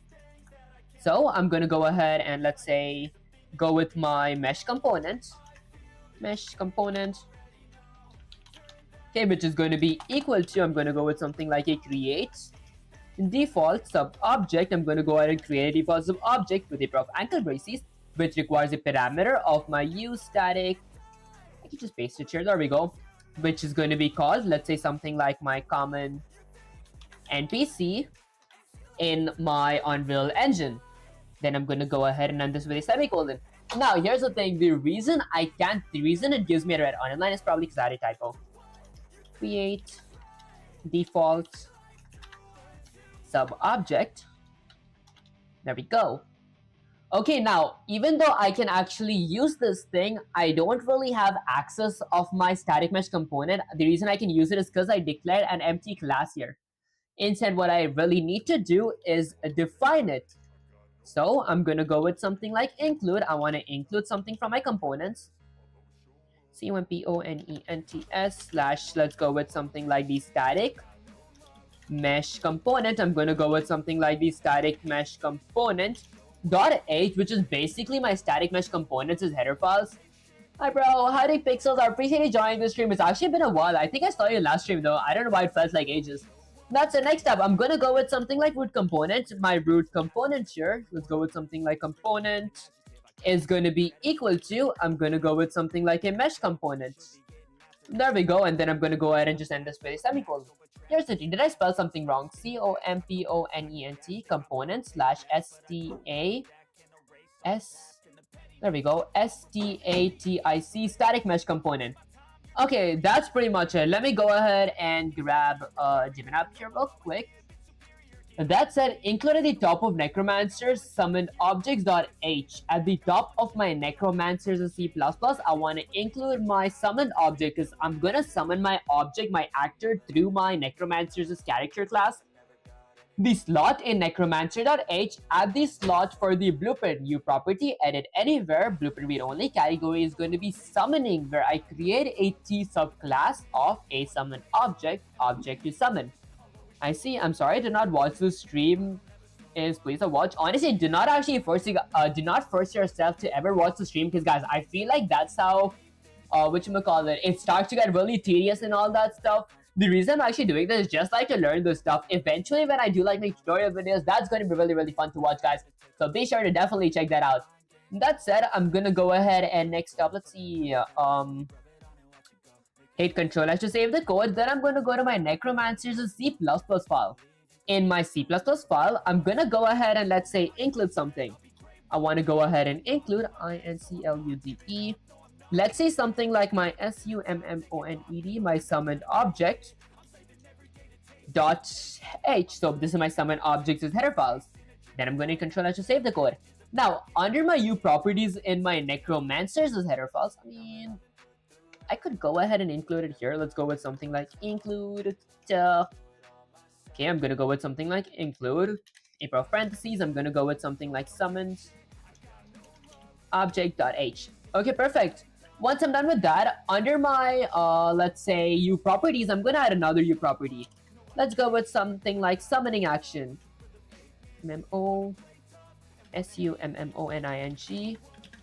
action, where I'm gonna go ahead and have a U property PROPRTY, where I want my summoning action to be edit anywhere. I want to be able to edit it anywhere. I want my summoning action to be blueprint read only.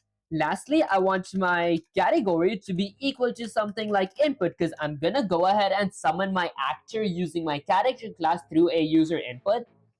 And then I'm gonna go ahead and let's say create a T of class. Okay, this is going to be something tough. Let me go ahead and think this through. So I'm gonna go ahead and let me check the reference. I forgot the syntax, guys. Okay, so edit anywhere category. There we go. It's T subclass of. Okay, it's T subclass of. Okay, let's go with something like T subclass of. Okay, I'm gonna go ahead and add a pair of ankle braces, which requires a parameter of, let's see, a summoned object. Okay, so I'm gonna go with something like a summoned object, which is practically gonna be my class here. Okay, and then I'm gonna go with something like a pair of parentheses, right? Alright, guys, there we go. Okay, not a pair of parentheses, but I'm gonna be object to summon. Let's go with something like object to summon. There we go. Then I just go ahead and end this with a semicolon. Okay, this is a local variable that represents my class here. Okay, my T of subclass has my actor class stored inside of it, which is represented by this local variable. I see. And guys, this is now the newer part. That's the reason I'm actually getting like help using reference. Sensei's critical question. There we go. Your stream is watching you build the pieces. Now tell me this before you compile.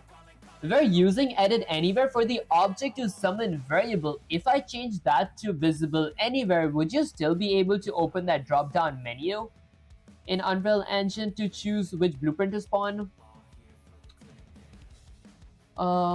If we change, so we're using edit anywhere for the object. If we added visible anywhere, would you be able to open the drop down menu in the Unreal Engine to choose?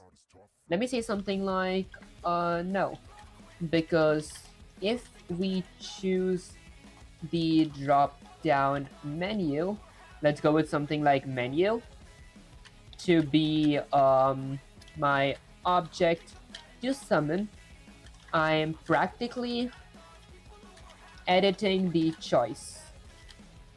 Therefore, the visible anywhere would be therefore the visible anywhere would be seen everywhere, but I would not be able to change it.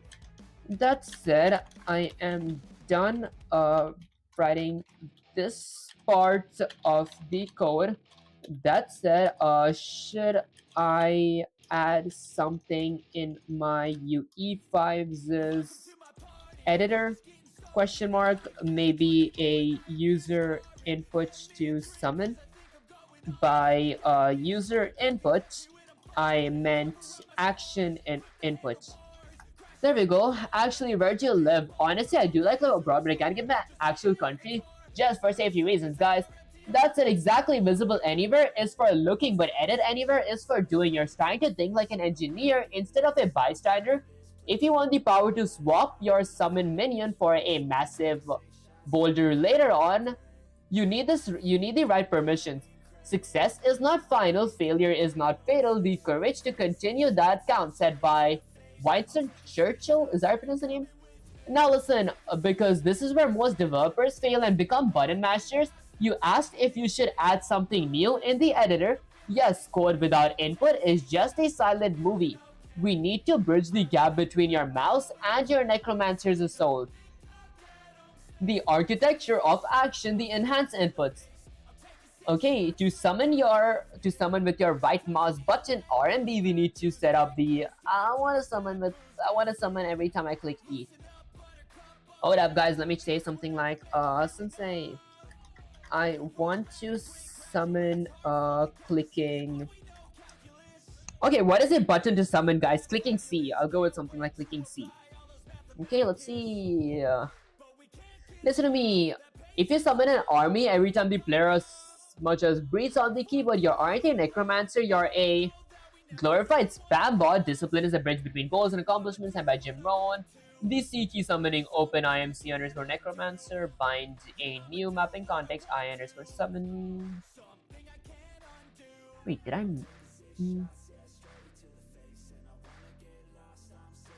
Okay, so firstly, I'm gonna go ahead and input action, right click, input action, name this mapping context, right click, okay,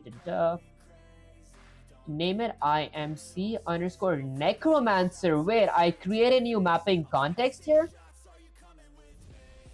Okay, yes, I'm enjoying the stream. Let's go. Okay, that's it, guys. I finally see the yes is whatchamacallit is getting more than the no's. Before, like there were like I think 53% no's out of like 100 people or so. Now it says out of 162 people, it says 56% said yes. That's kind of cool, honestly. That's it. Let me say something like Sensei. I already have a IMC default. Do I need to create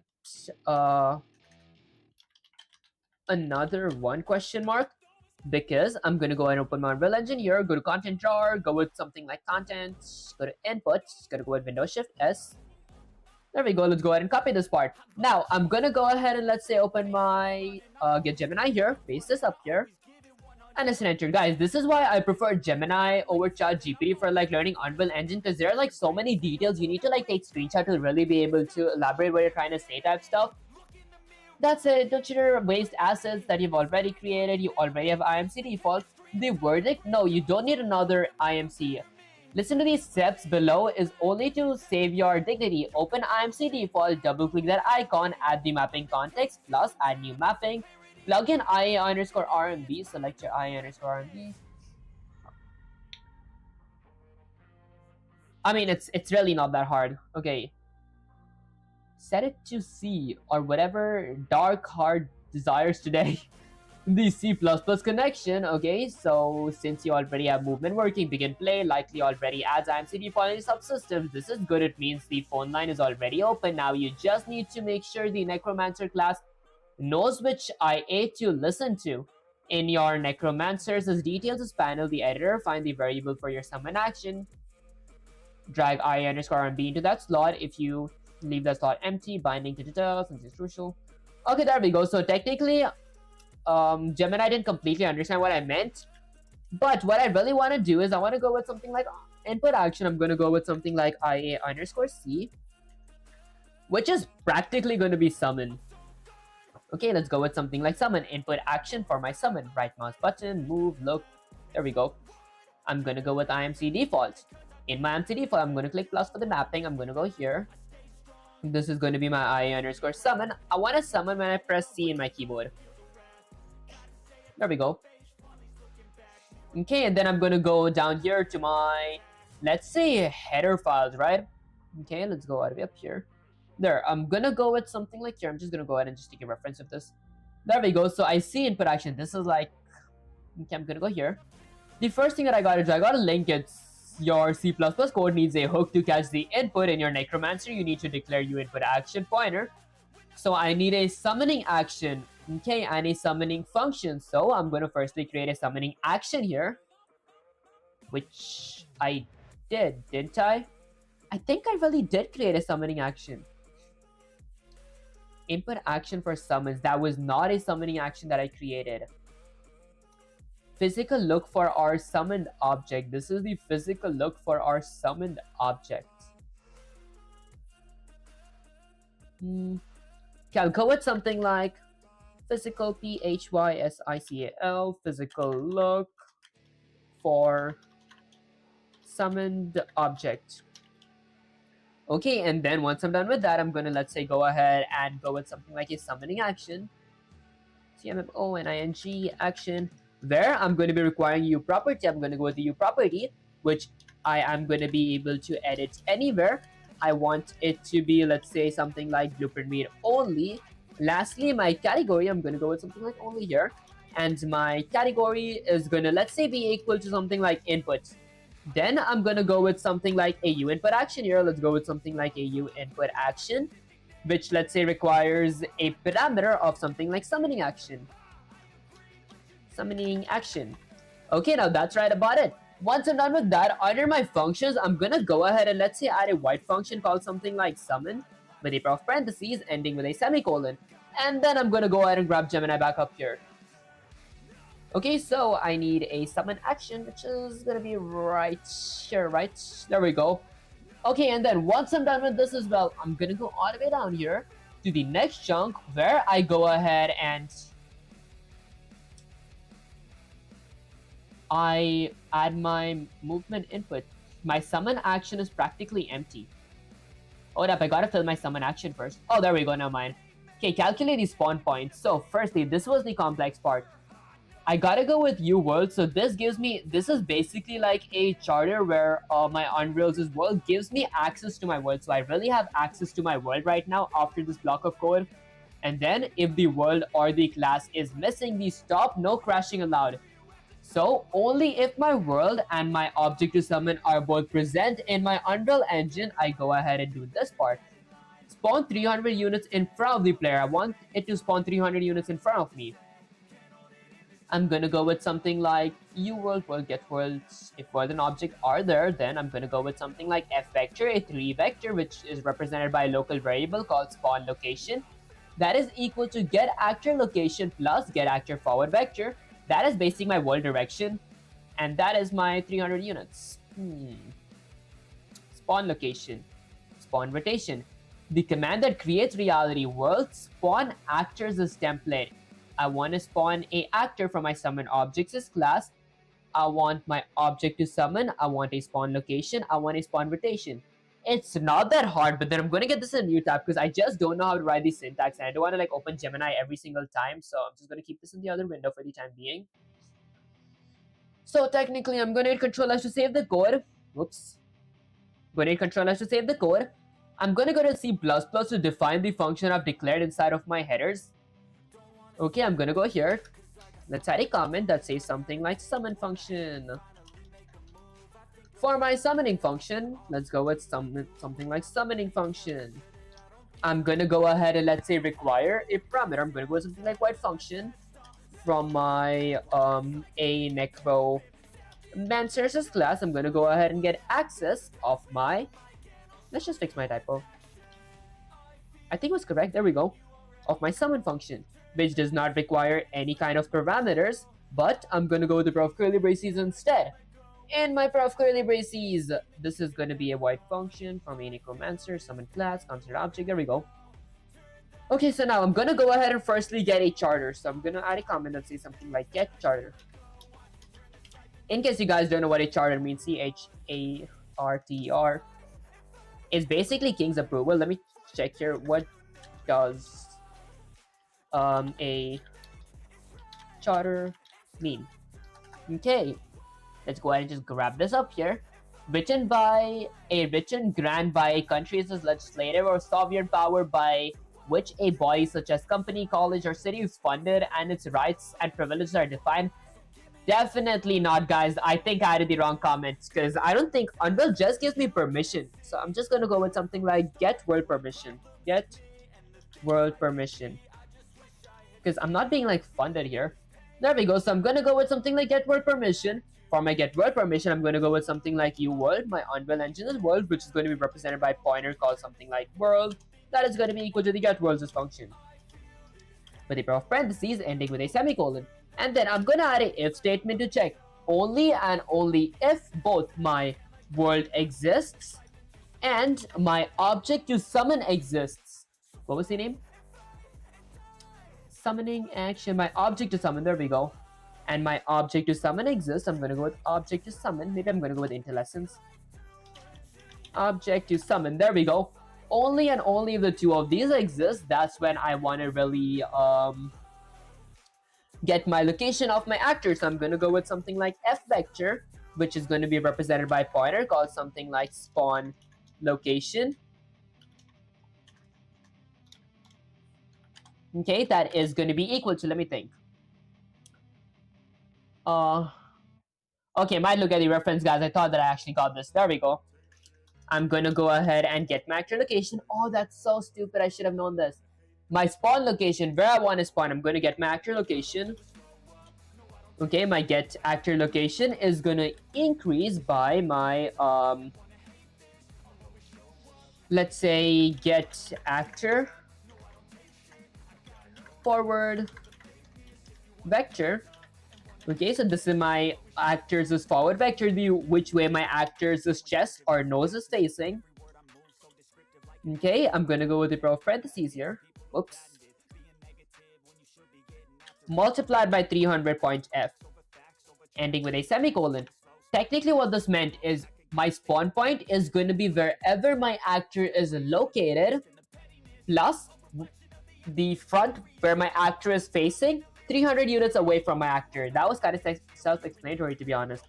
Next up, for my F rotator, my spawn rotation is going to be my get actor rotation. That's simple. Okay, let's go with something like F vector of, let's say, spawn rotation is going to be equal to, actually, spawn rotation is going to be equal to my get actor rotation. Get actor rotation. Okay, so my spawned object is going to be facing where my actor is facing. Huh. I think that makes sense, to be honest. Okay, I wouldn't require, so it's get actor rotation. Okay, so returns the rotation of a root component of this actor, no suitable defined. F. Okay, wait, my bad, guys. This is going to be F rotator. Okay, then I go ahead and just hydrate my lips up real quick, because I think it's kind of dehydrated.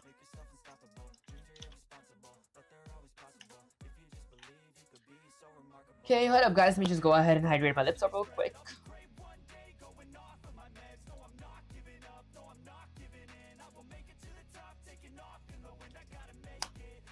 Okay, and then maybe just grab a bite as well, because I think I'm almost out of oats. There we go.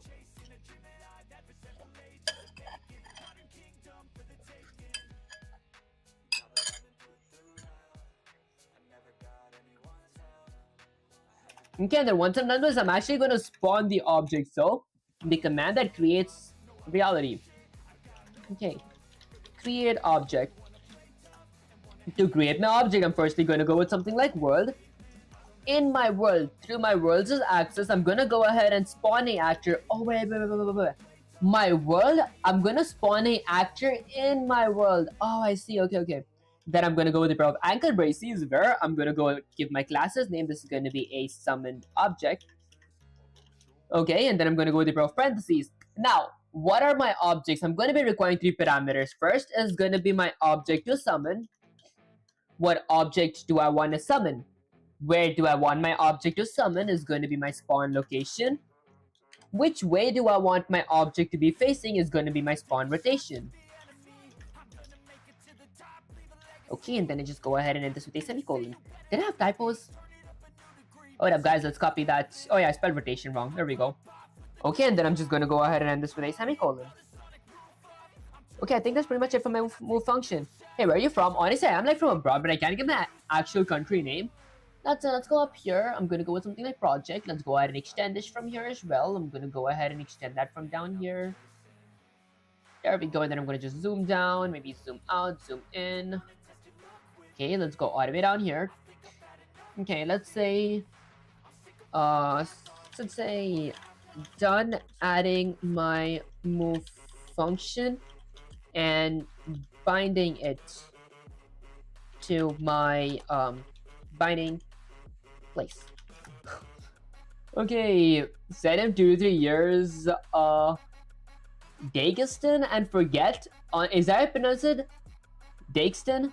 Guys, I'm awful at pronunciations. That said, I'm gonna go ahead and bind it. I said Gemini, I did bind it, but I didn't really bind it. Let's go with something like bind. Summoning action. Okay, here's the thing. For my summoning action, is it supposed to be triggered anywhere, or is it supposed to be triggered or started? Supposed to only be started, not triggered. I guess there is no ending to it. I want to test it though, because yesterday I did try using my brains, but I absolutely messed up. Okay, because I really want to understand the logic behind this part of code before I do try to implement some of my own logic to it. I'm going to go with something like summoning action, which is going to be my action name. I want to go with something like a e-trigger event. My trigger type is going to be started. Once this event has been started, or once this trigger has been started on this object, I want to do what this function actually tells me to do, what the summon function tells me to do, ending with a semicolon. Let's hit Ctrl S to save the code. Let's go ahead and open Gemini up here real quick. Now let's read the stuff. Don't just add it, understand it. Movement is rhythm of your characters' life, but summoning is their purpose. If you veered the movement correctly, your necromancer is no longer a statue but a force of nature. Your stream is watching a character finally take its first steps. Don't trip now. The journey of 1,000 miles begins with a single step said by Loud Choose. Is that pronounce the name? That said, if you successfully bound the movement function to your setup player input component, it's trying to look something like this. Move action, summon action. Yep. Okay, the sensei's warning, the null trap. If you're living and nothing kills a stream's hype faster than a crashed desktop, before press play, test that C key. Look at your summon function logic. Critical question. If you haven't gone into Blueprint Editor and actually signed summon object class as an entity panel, what will happen if you hit? If you haven't gone into Blueprint Editor and assign the summon object class to the summon object asset in the details panel, what will happen if you hit C? The game will crash, nothing will happen, the output log will stream in red. It will spawn a default gray cube automatically. Let's say C. Okay. The function. Okay. The final warning, the summon function. So I have this. I did that for my summon function as well. I did not add a UE log. Do I really want to add a UE log? Oh, this is genius actually. I can this way check if my function doesn't work. If this summoned, I'm gonna go ahead and let's say add a G engine. I'm gonna go with something like a G engine. which points towards a add on screen debug message, okay, which is going to be having a few parameters. First key is going to be -1. I want it to disappear as soon as the other object has been summoned. The time is going to be something like 3.0 seconds, 3.f seconds. And then I want, let's say, my color. I'm going to go with the f colors structure to, let's say, be something like blue. Or actually, I'm gonna go with something like black. No, I think blue is much better. Maybe red. And then I want my text. I'm gonna go ahead and add a text, maybe in a new line. Okay, let's go with something like text with a pair of parentheses. Before I go with a text, I'm gonna go with something like a f string. I'm gonna go with something like a f string, okay, which is gonna be having a scope resolution operator of something like a printf with a pair of parentheses that is gonna be having a text, where my text is gonna be something like you have summoned, we rejoice. There we go, and then I'm gonna go ahead and end that with a semicolon.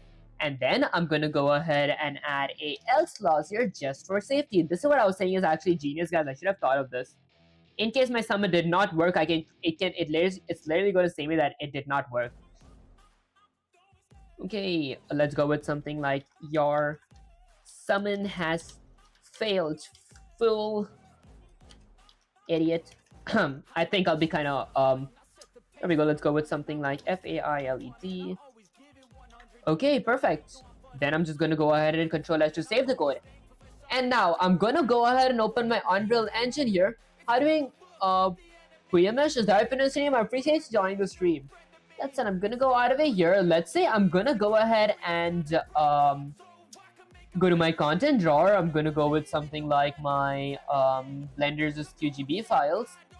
I'm gonna go to my, let's say, NPC, common NPC. Common NPC is a static mesh. Double click and open the static mesh's blueprint class.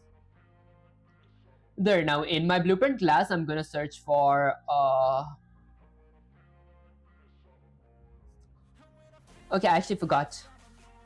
Let's go up here. I do know I gotta summon something, so it's like, let's copy this critical question. How do I do that part? I forgot. Dot exclamation. Okay, let's see.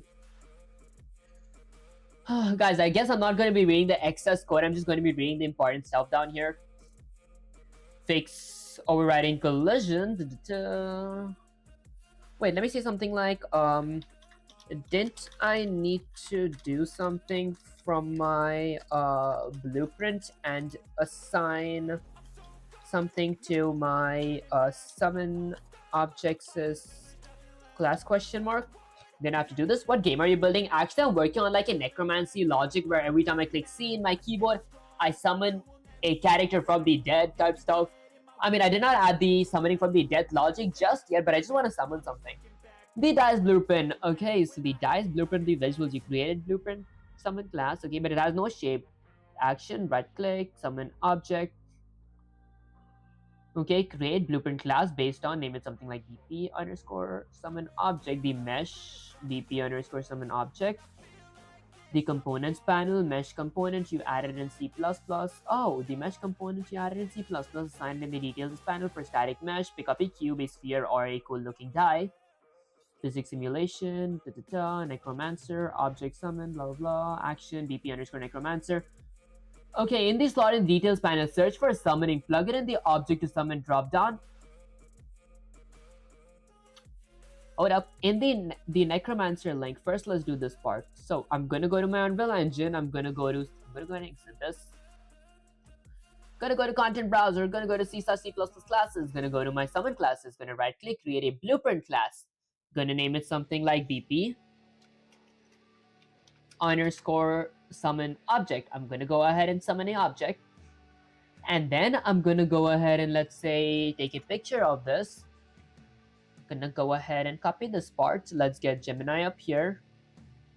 Okay, I also want to learn Python for bioinformatics. What prompt did you use? It looks good. Honestly, if you guys do want the roadmap that I used to learn Python, which is actually pretty detailed, you guys could like join my Discord server and like either mention me in the Python chat or the or like the coding help chat, and you guys can ask me for roadmap. I can like DM it to you guys. You guys can get access to my Discord server through my bio or by tapping exclamation Discord in chat space to say something like Sensei. Okay, wait, let's go with something like Sensei. I'm in the, let's say something like okay, I'm in the blueprint class. Let's go with something like blueprint class of my summoned object class. What should I do next, question mark? Okay, let's see. Okay, it's the analysis. Eyes on the screen. I see your asset and I see your blueprint, but do you see the glaring omission in your components list? You've built the skeleton, you've given it no skin. Okay, so follow these steps. Add visuals. Click the add button, component panel, search for static mesh, add it. Select that new static mesh component in the details panel, right side, look for the static mesh slot. It says none, click it and pick cube, a sphere, or an actual die mesh. Activate physics. Default when the static mesh is still selected. I want to actually see the instructions step by step while doing this part. Hold up, guys.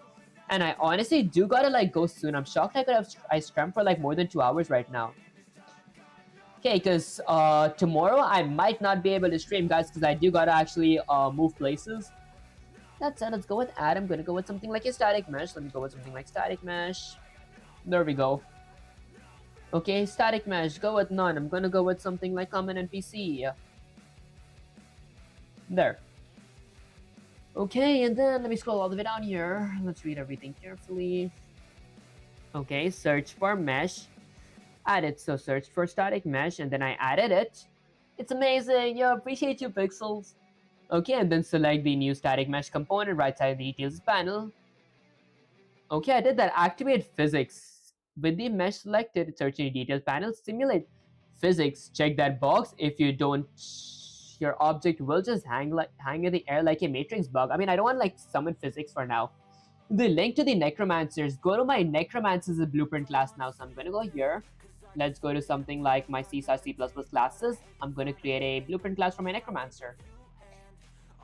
Let's go with BP.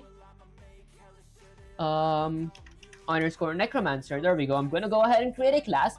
Now in my class, go to the character, look at the details panel. Do you guys see detail? I see a details panel. Find the variable we created, object to summon.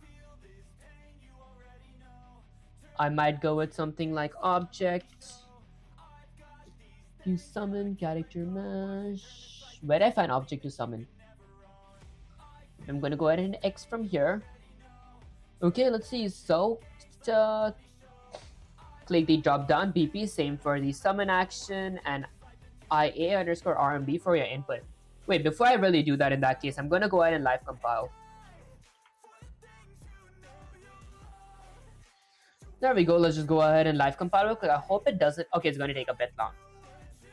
While it's actually taking, I don't want to like drink water. Maybe use my hand grippers, because it usually takes so long to like compile for some reason. While it's compiling, I wish like I had some kind of, I don't know, maybe like jokes or something to like say. That said, let me actually look it up honestly. I mean, it's almost done. I'll just wait probably. Okay, let's just wait, I guess. Okay, and maybe I'm gonna try deleting some of my files or try fixing the game logic.dll this thing, because I'm pretty sure I have my DLL files. That said, guys, I just realized I don't think patience is my strong. So there we go, finally done. It's compiling stuff, compiling and build failed. A necromancer summon. Memory address.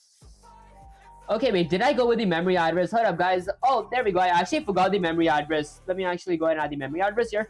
Now, let's hit Control S to save the code. And then now I'm going to go ahead and summon. There's no way I spent so much time for no reason here. I mean, I spent like how many seconds? Like 51 seconds.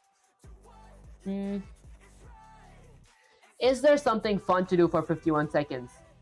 maybe I could just go ahead and open my Discord server up here. And guys, in case you guys didn't know, like, you guys can like play there are a few Discord games there. For example, there's the Ubobot and the Mudebot as well.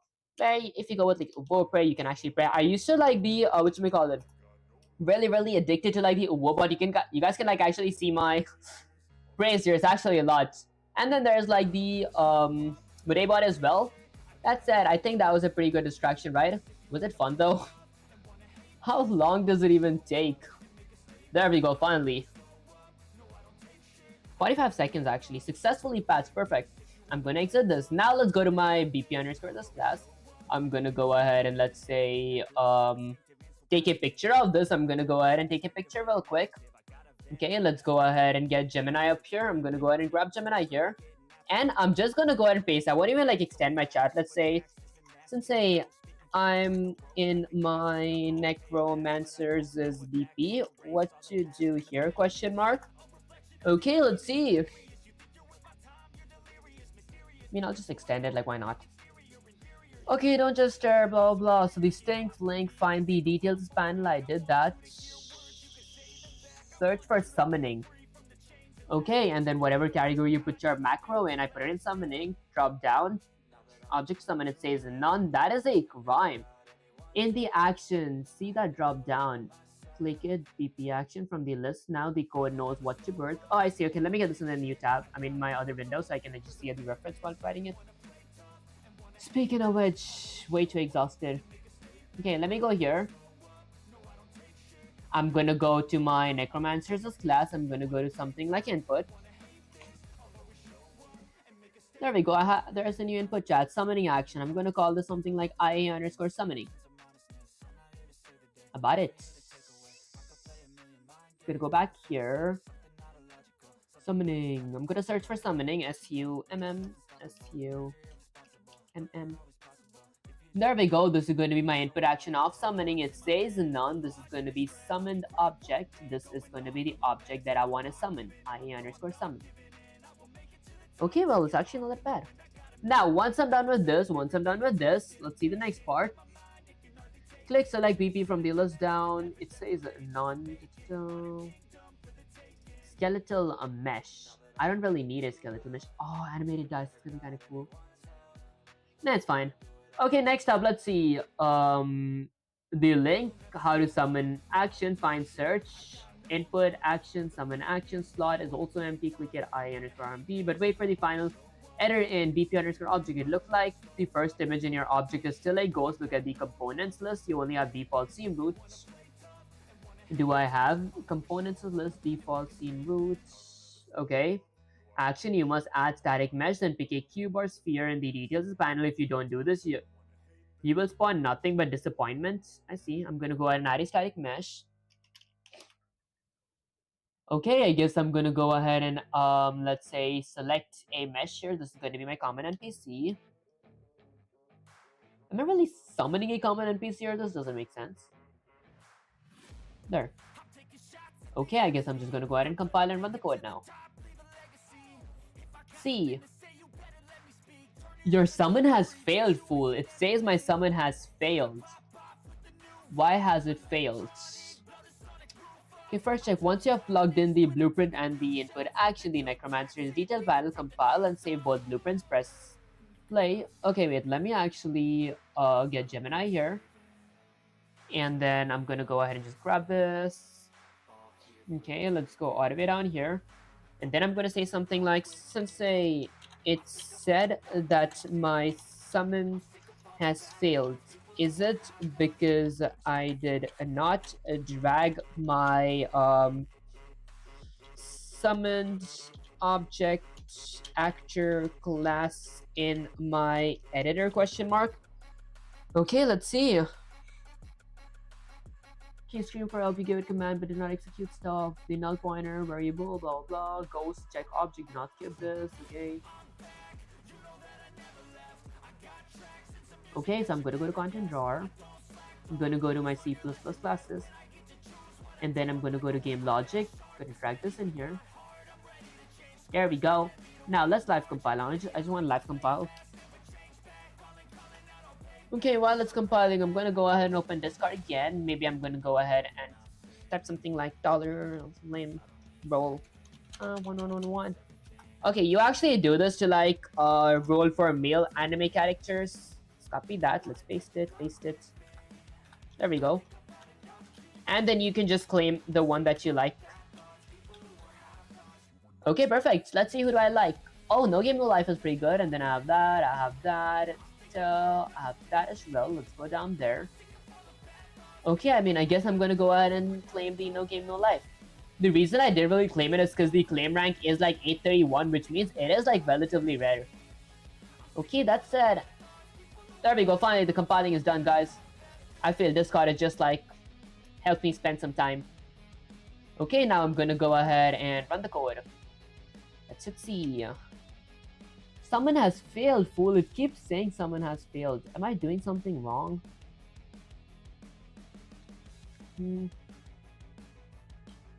Okay, is my blueprint class correct? There.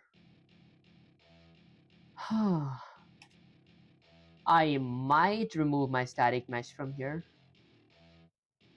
Why does it say summon is wrong? Am I summoning something wrong?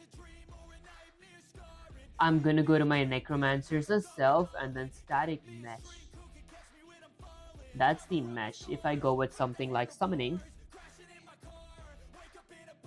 IA underscore summon action. This is supposed to be my summon action. Speaking of summon action, I think in my IMC default I added that stuff. I did add it. It's correct actually. What am I messing up? Maybe this part, static mesh. I added a static mesh here. Common NPC. Okay, let's go with Windows Shift S. Copy this part. Okay, I'm gonna go ahead and grab Gemini up here. Let's paste it there. And then I'm gonna go ahead and decrease that. Go here. I'm gonna go with Windows Shift S. Grab Gemini from here. Paste it in here. Okay, and then I'm gonna go to. I didn't compile it, or did I? Oh, yeah, I think I compiled it. I'm gonna go to map. I'm gonna go ahead and grab Gemini back up here. Guys, I'm like way too exhausted right now. Okay, let's go all the way up here. I'm gonna go ahead and extend this. I'm gonna go to my necromancer's class. I'm gonna go to something like input. Okay, let's just go ahead and grab this here. There, I think I have all the necessary inputs in here. Unless, there. Okay, I'm gonna go with Windows Shift S, copy that. Okay, and then decrease the scale. I'm gonna go ahead and extend the scale up real quick. And then I'm gonna go ahead and get Gemini back up here. I'm gonna go ahead and paste this. Positive, there's like nothing else, right? Okay, and then I'm gonna go here, go with Control A, Control C, copy that. Necromancer is a C++ file. Okay, and the Necromancer is header files. I just want the summoning to work once. I've not gotten myself to even like get this thing work once. Okay, if it works once, that's when I have a reference to see over or look over. Paste it. Did I really paste it? Or is the code kind of lagging, guys? Is it just me or is this kind of lagging? There we go. So it's go with Shift Enter. Wait, is this is my summon object? There we go. Lastly, I'm going to go with summon object at C++, go with Control A, Control C, copy that, get Gemini up here and paste it. Let's say, it says, let's go with something like, it says summon failed. Huh, I wonder if there are any more pictures that I got of this thing. Okay, analyzing my pictures. Okay, look at your own screen share. Giving the engine contradictory orders. The non-smoking gun, look at the last image. The image, do you see it? Image underscore the last image.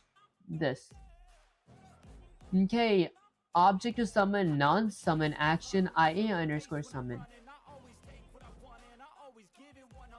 Wait, I did not even realize there was something called an object to summon that existed there. Oh, okay. Be summon object. Oh, I see. Okay. Okay, so that's why Necromancer's function is failing, since object to summon is none. That is exactly BP underscore Necromancer. Summoned object, step fix, okay. look at the image, this thing, the image, that static mesh, but it looks like you added it as a child. Okay.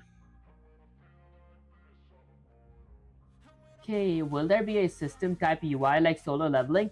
Actually, I might, like, eventually later on, once I get a bit good with this stuff and understand how it works, I will be adding like a bunch of different contents, but I don't think it's going to specifically be about solo leveling. It could be like its own genre in general. That said, auto receive input is set to disabled. I'm going to go with something with player 0. Input priority is 0, that's correct. Now, just curious, what if I run the code? If I hit this thing, you have summoned Rejoice. It said you have summoned, guys. It said I have summoned. Where did I summon it? Static mesh. It is a child of my camera. Boom. I'm gonna go ahead and get this right here. Okay, wait. I'm gonna go ahead and remove this. This is going to be my BP underscore self. Let's go with something like delete. How to delete my static mesh? Can't we delete this stuff? Hold up, guys. By some chance, it actually did work. Animated mesh does not look that bad, to be honest. I might try this real quick. When the code, I'm going to hit something like R. I mean C. It said I've summoned, but I don't see what I summoned. For that, I gotta go ahead and fix my static mesh. Okay, guys, I gotta like lock in for this last time because it's actually working. Fix the Necromancer's assignment. Go to BP underscore Necromancer as seen in image editor. Object to summon slot. Drop down. Summon object. Compile and save. Blueprint. Fix the ghost actor. Look at the image. And this image, you added a static mesh, but it looks like you added a child. Looks like you added it as a child. In BP underscore summon object, ensure static mesh component is the root. Drag it over the scene if you have to. Physics with the static selected. Details is panel. Simulate physics and check it. If it didn't summon your NPC, you'll just stand there like a statue. Input alignment. In your code, you're binding summoning action. In Blueprint, you have a slot for summoning action. Ensure data assets I summon is plugged into that slot. Okay, like it's an image, so you're good there. Okay, good. Sensei's technical criticism, technical challenge, question you fix the stuff, blah blah blah. Okay, the things that I might want to do here is I'm gonna go up here. Okay, so it's a scene of my roots. I'm gonna get it here. There, it's no longer a scene of my roots. I'm gonna go ahead and compile.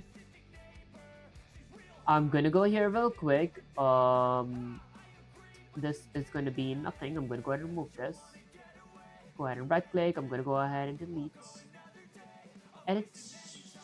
Nope, not character.h. I'm gonna go ahead and open this again. How do I remove this? There we go. Let's just go ahead and reset this. And then I'm gonna go ahead and compile. I'm gonna go to map. I'm gonna go ahead and run. Let's see. It works, guys. Guess I gotta kind of stretch. But there we go, guys. That was actually pretty insane. There's no way this works. I'm actually gonna tear up. Let's spam actors. Well, spawn all my whoops. They all got collision. Are they the same size as me? Seriously? Let's make myself a bit bigger. I shall get myself to be a bit bigger. Let's go ahead and get myself bigger. Okay, I'm gonna be the supreme entity. I'm gonna be like a 30-meter titan here, guys. Are you in college? If you are, what year are you? Honestly, I'm a freshman in college. That said, guys, let's summon these objects. Okay, you all are allowed to go, my fellow warriors. Damn it, I should have added a jump, but guys, it looks so good. I can finally summon objects. There is no way it actually works. What if I just spam it? I could have gone with trigger, but I wouldn't say it's bad. It actually works. Let's go. Let's go with Windows Shift S. I'm gonna copy this. And guys, finally, now that it works, I know exactly like these steps I was messing up on. I will be working on this. Maybe not next stream, because I mean, maybe not tomorrow, because tomorrow there's like just I'll say 20% chance that I might be able to stream and like a 70 that I won't. But the after tomorrow on this Monday, I will be working on this again. Let's say something like Sensei. It works! Exclamation. Okay, summony actors. Glorious. Okay, look at that army. Guys, I can't even read it. I'm so exhausted. Let me say something like a new actor set. Let me say something like Sensei. I am kind of exhausted right now, so let's go with something like so. I will be working on this next stream as well, maybe from scratch, because I know exactly where I messed up last time. That said, I am planning to end the stream right now, so before I do end the stream, is there anything, excuse me guys, that you want to say to the viewers? Can it be short? Guys, because I am way too exhausted to like read something. Let's see. Okay, wise general knows. Okay, I guess I'm glad it's kind of short. A wise general knows when to rest their troops so they can return to the battlefield with wisely fire.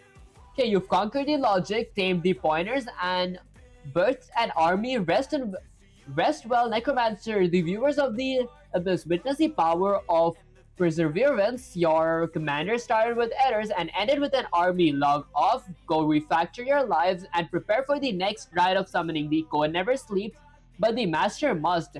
Go get some rest. Next time we will make summons move. Would you like me to prepare blah blah? Okay, let's go to my OBS. Let me go to my main camera. Alright guys, so basically that was pretty much it for the stream. It feels really satisfying when you spend like 2 whole days to figure one thing out and you finally figure it out. And that said, I would have streamed longer, but tomorrow I might not be able to stream again. The 30 by 70% chance, 30 in favor of streaming, 70 not streaming. That's it. If you guys enjoyed the stream, don't forget to like, share, subscribe, like it, my algorithm channel makes you smile, and subscribing is like a chair on top. That's it guys, I just have multi-streaming on Twitch, YouTube. I will start multi-streaming on TikTok and Instagram as well, so if you guys really enjoy my content and haven't followed me there, make sure to follow me there. The link is going to be in the description, and also join me in the Discord server. That's where I usually talk to you guys, chat with you guys, have general conversations. That said, I'll catch you guys in the next live stream or video. I'll catch you guys in the next live stream or video. Peace. And I thought that was the comment. Hold up guys, give me a sec, let me actually check it out. Okay, what are you working on? It's actually, I was just done with working. Let me show you though. Let me go to my Unreal Engineer real quick. Technically, if I run the command, I was working on a summoning logic. So this is my character. If I hit E, actually if I hit C, I go ahead and I summon an object. Let me just shrink myself a little. I feel I'm way too big for anyone to see me. Oh yeah, way too massive. I'm gonna go with something like R, maybe decrease my size. Wait, did I mess something up? Hold up, guys. I mean, I think that's fine. I'm just gonna go ahead and run the code. Whoa. Okay, let me go ahead and hit something like C. I summon actors. There we go. These are my fellow actors. But now there is no animation whatsoever. If I look diagonally, I can go ahead and summon diagonal actors too. But that is like, no animation whatsoever when I summon them. I will be working on adding animation, all that stuff. Maybe my actors are going to be fighting for me because I am a necromancer right here.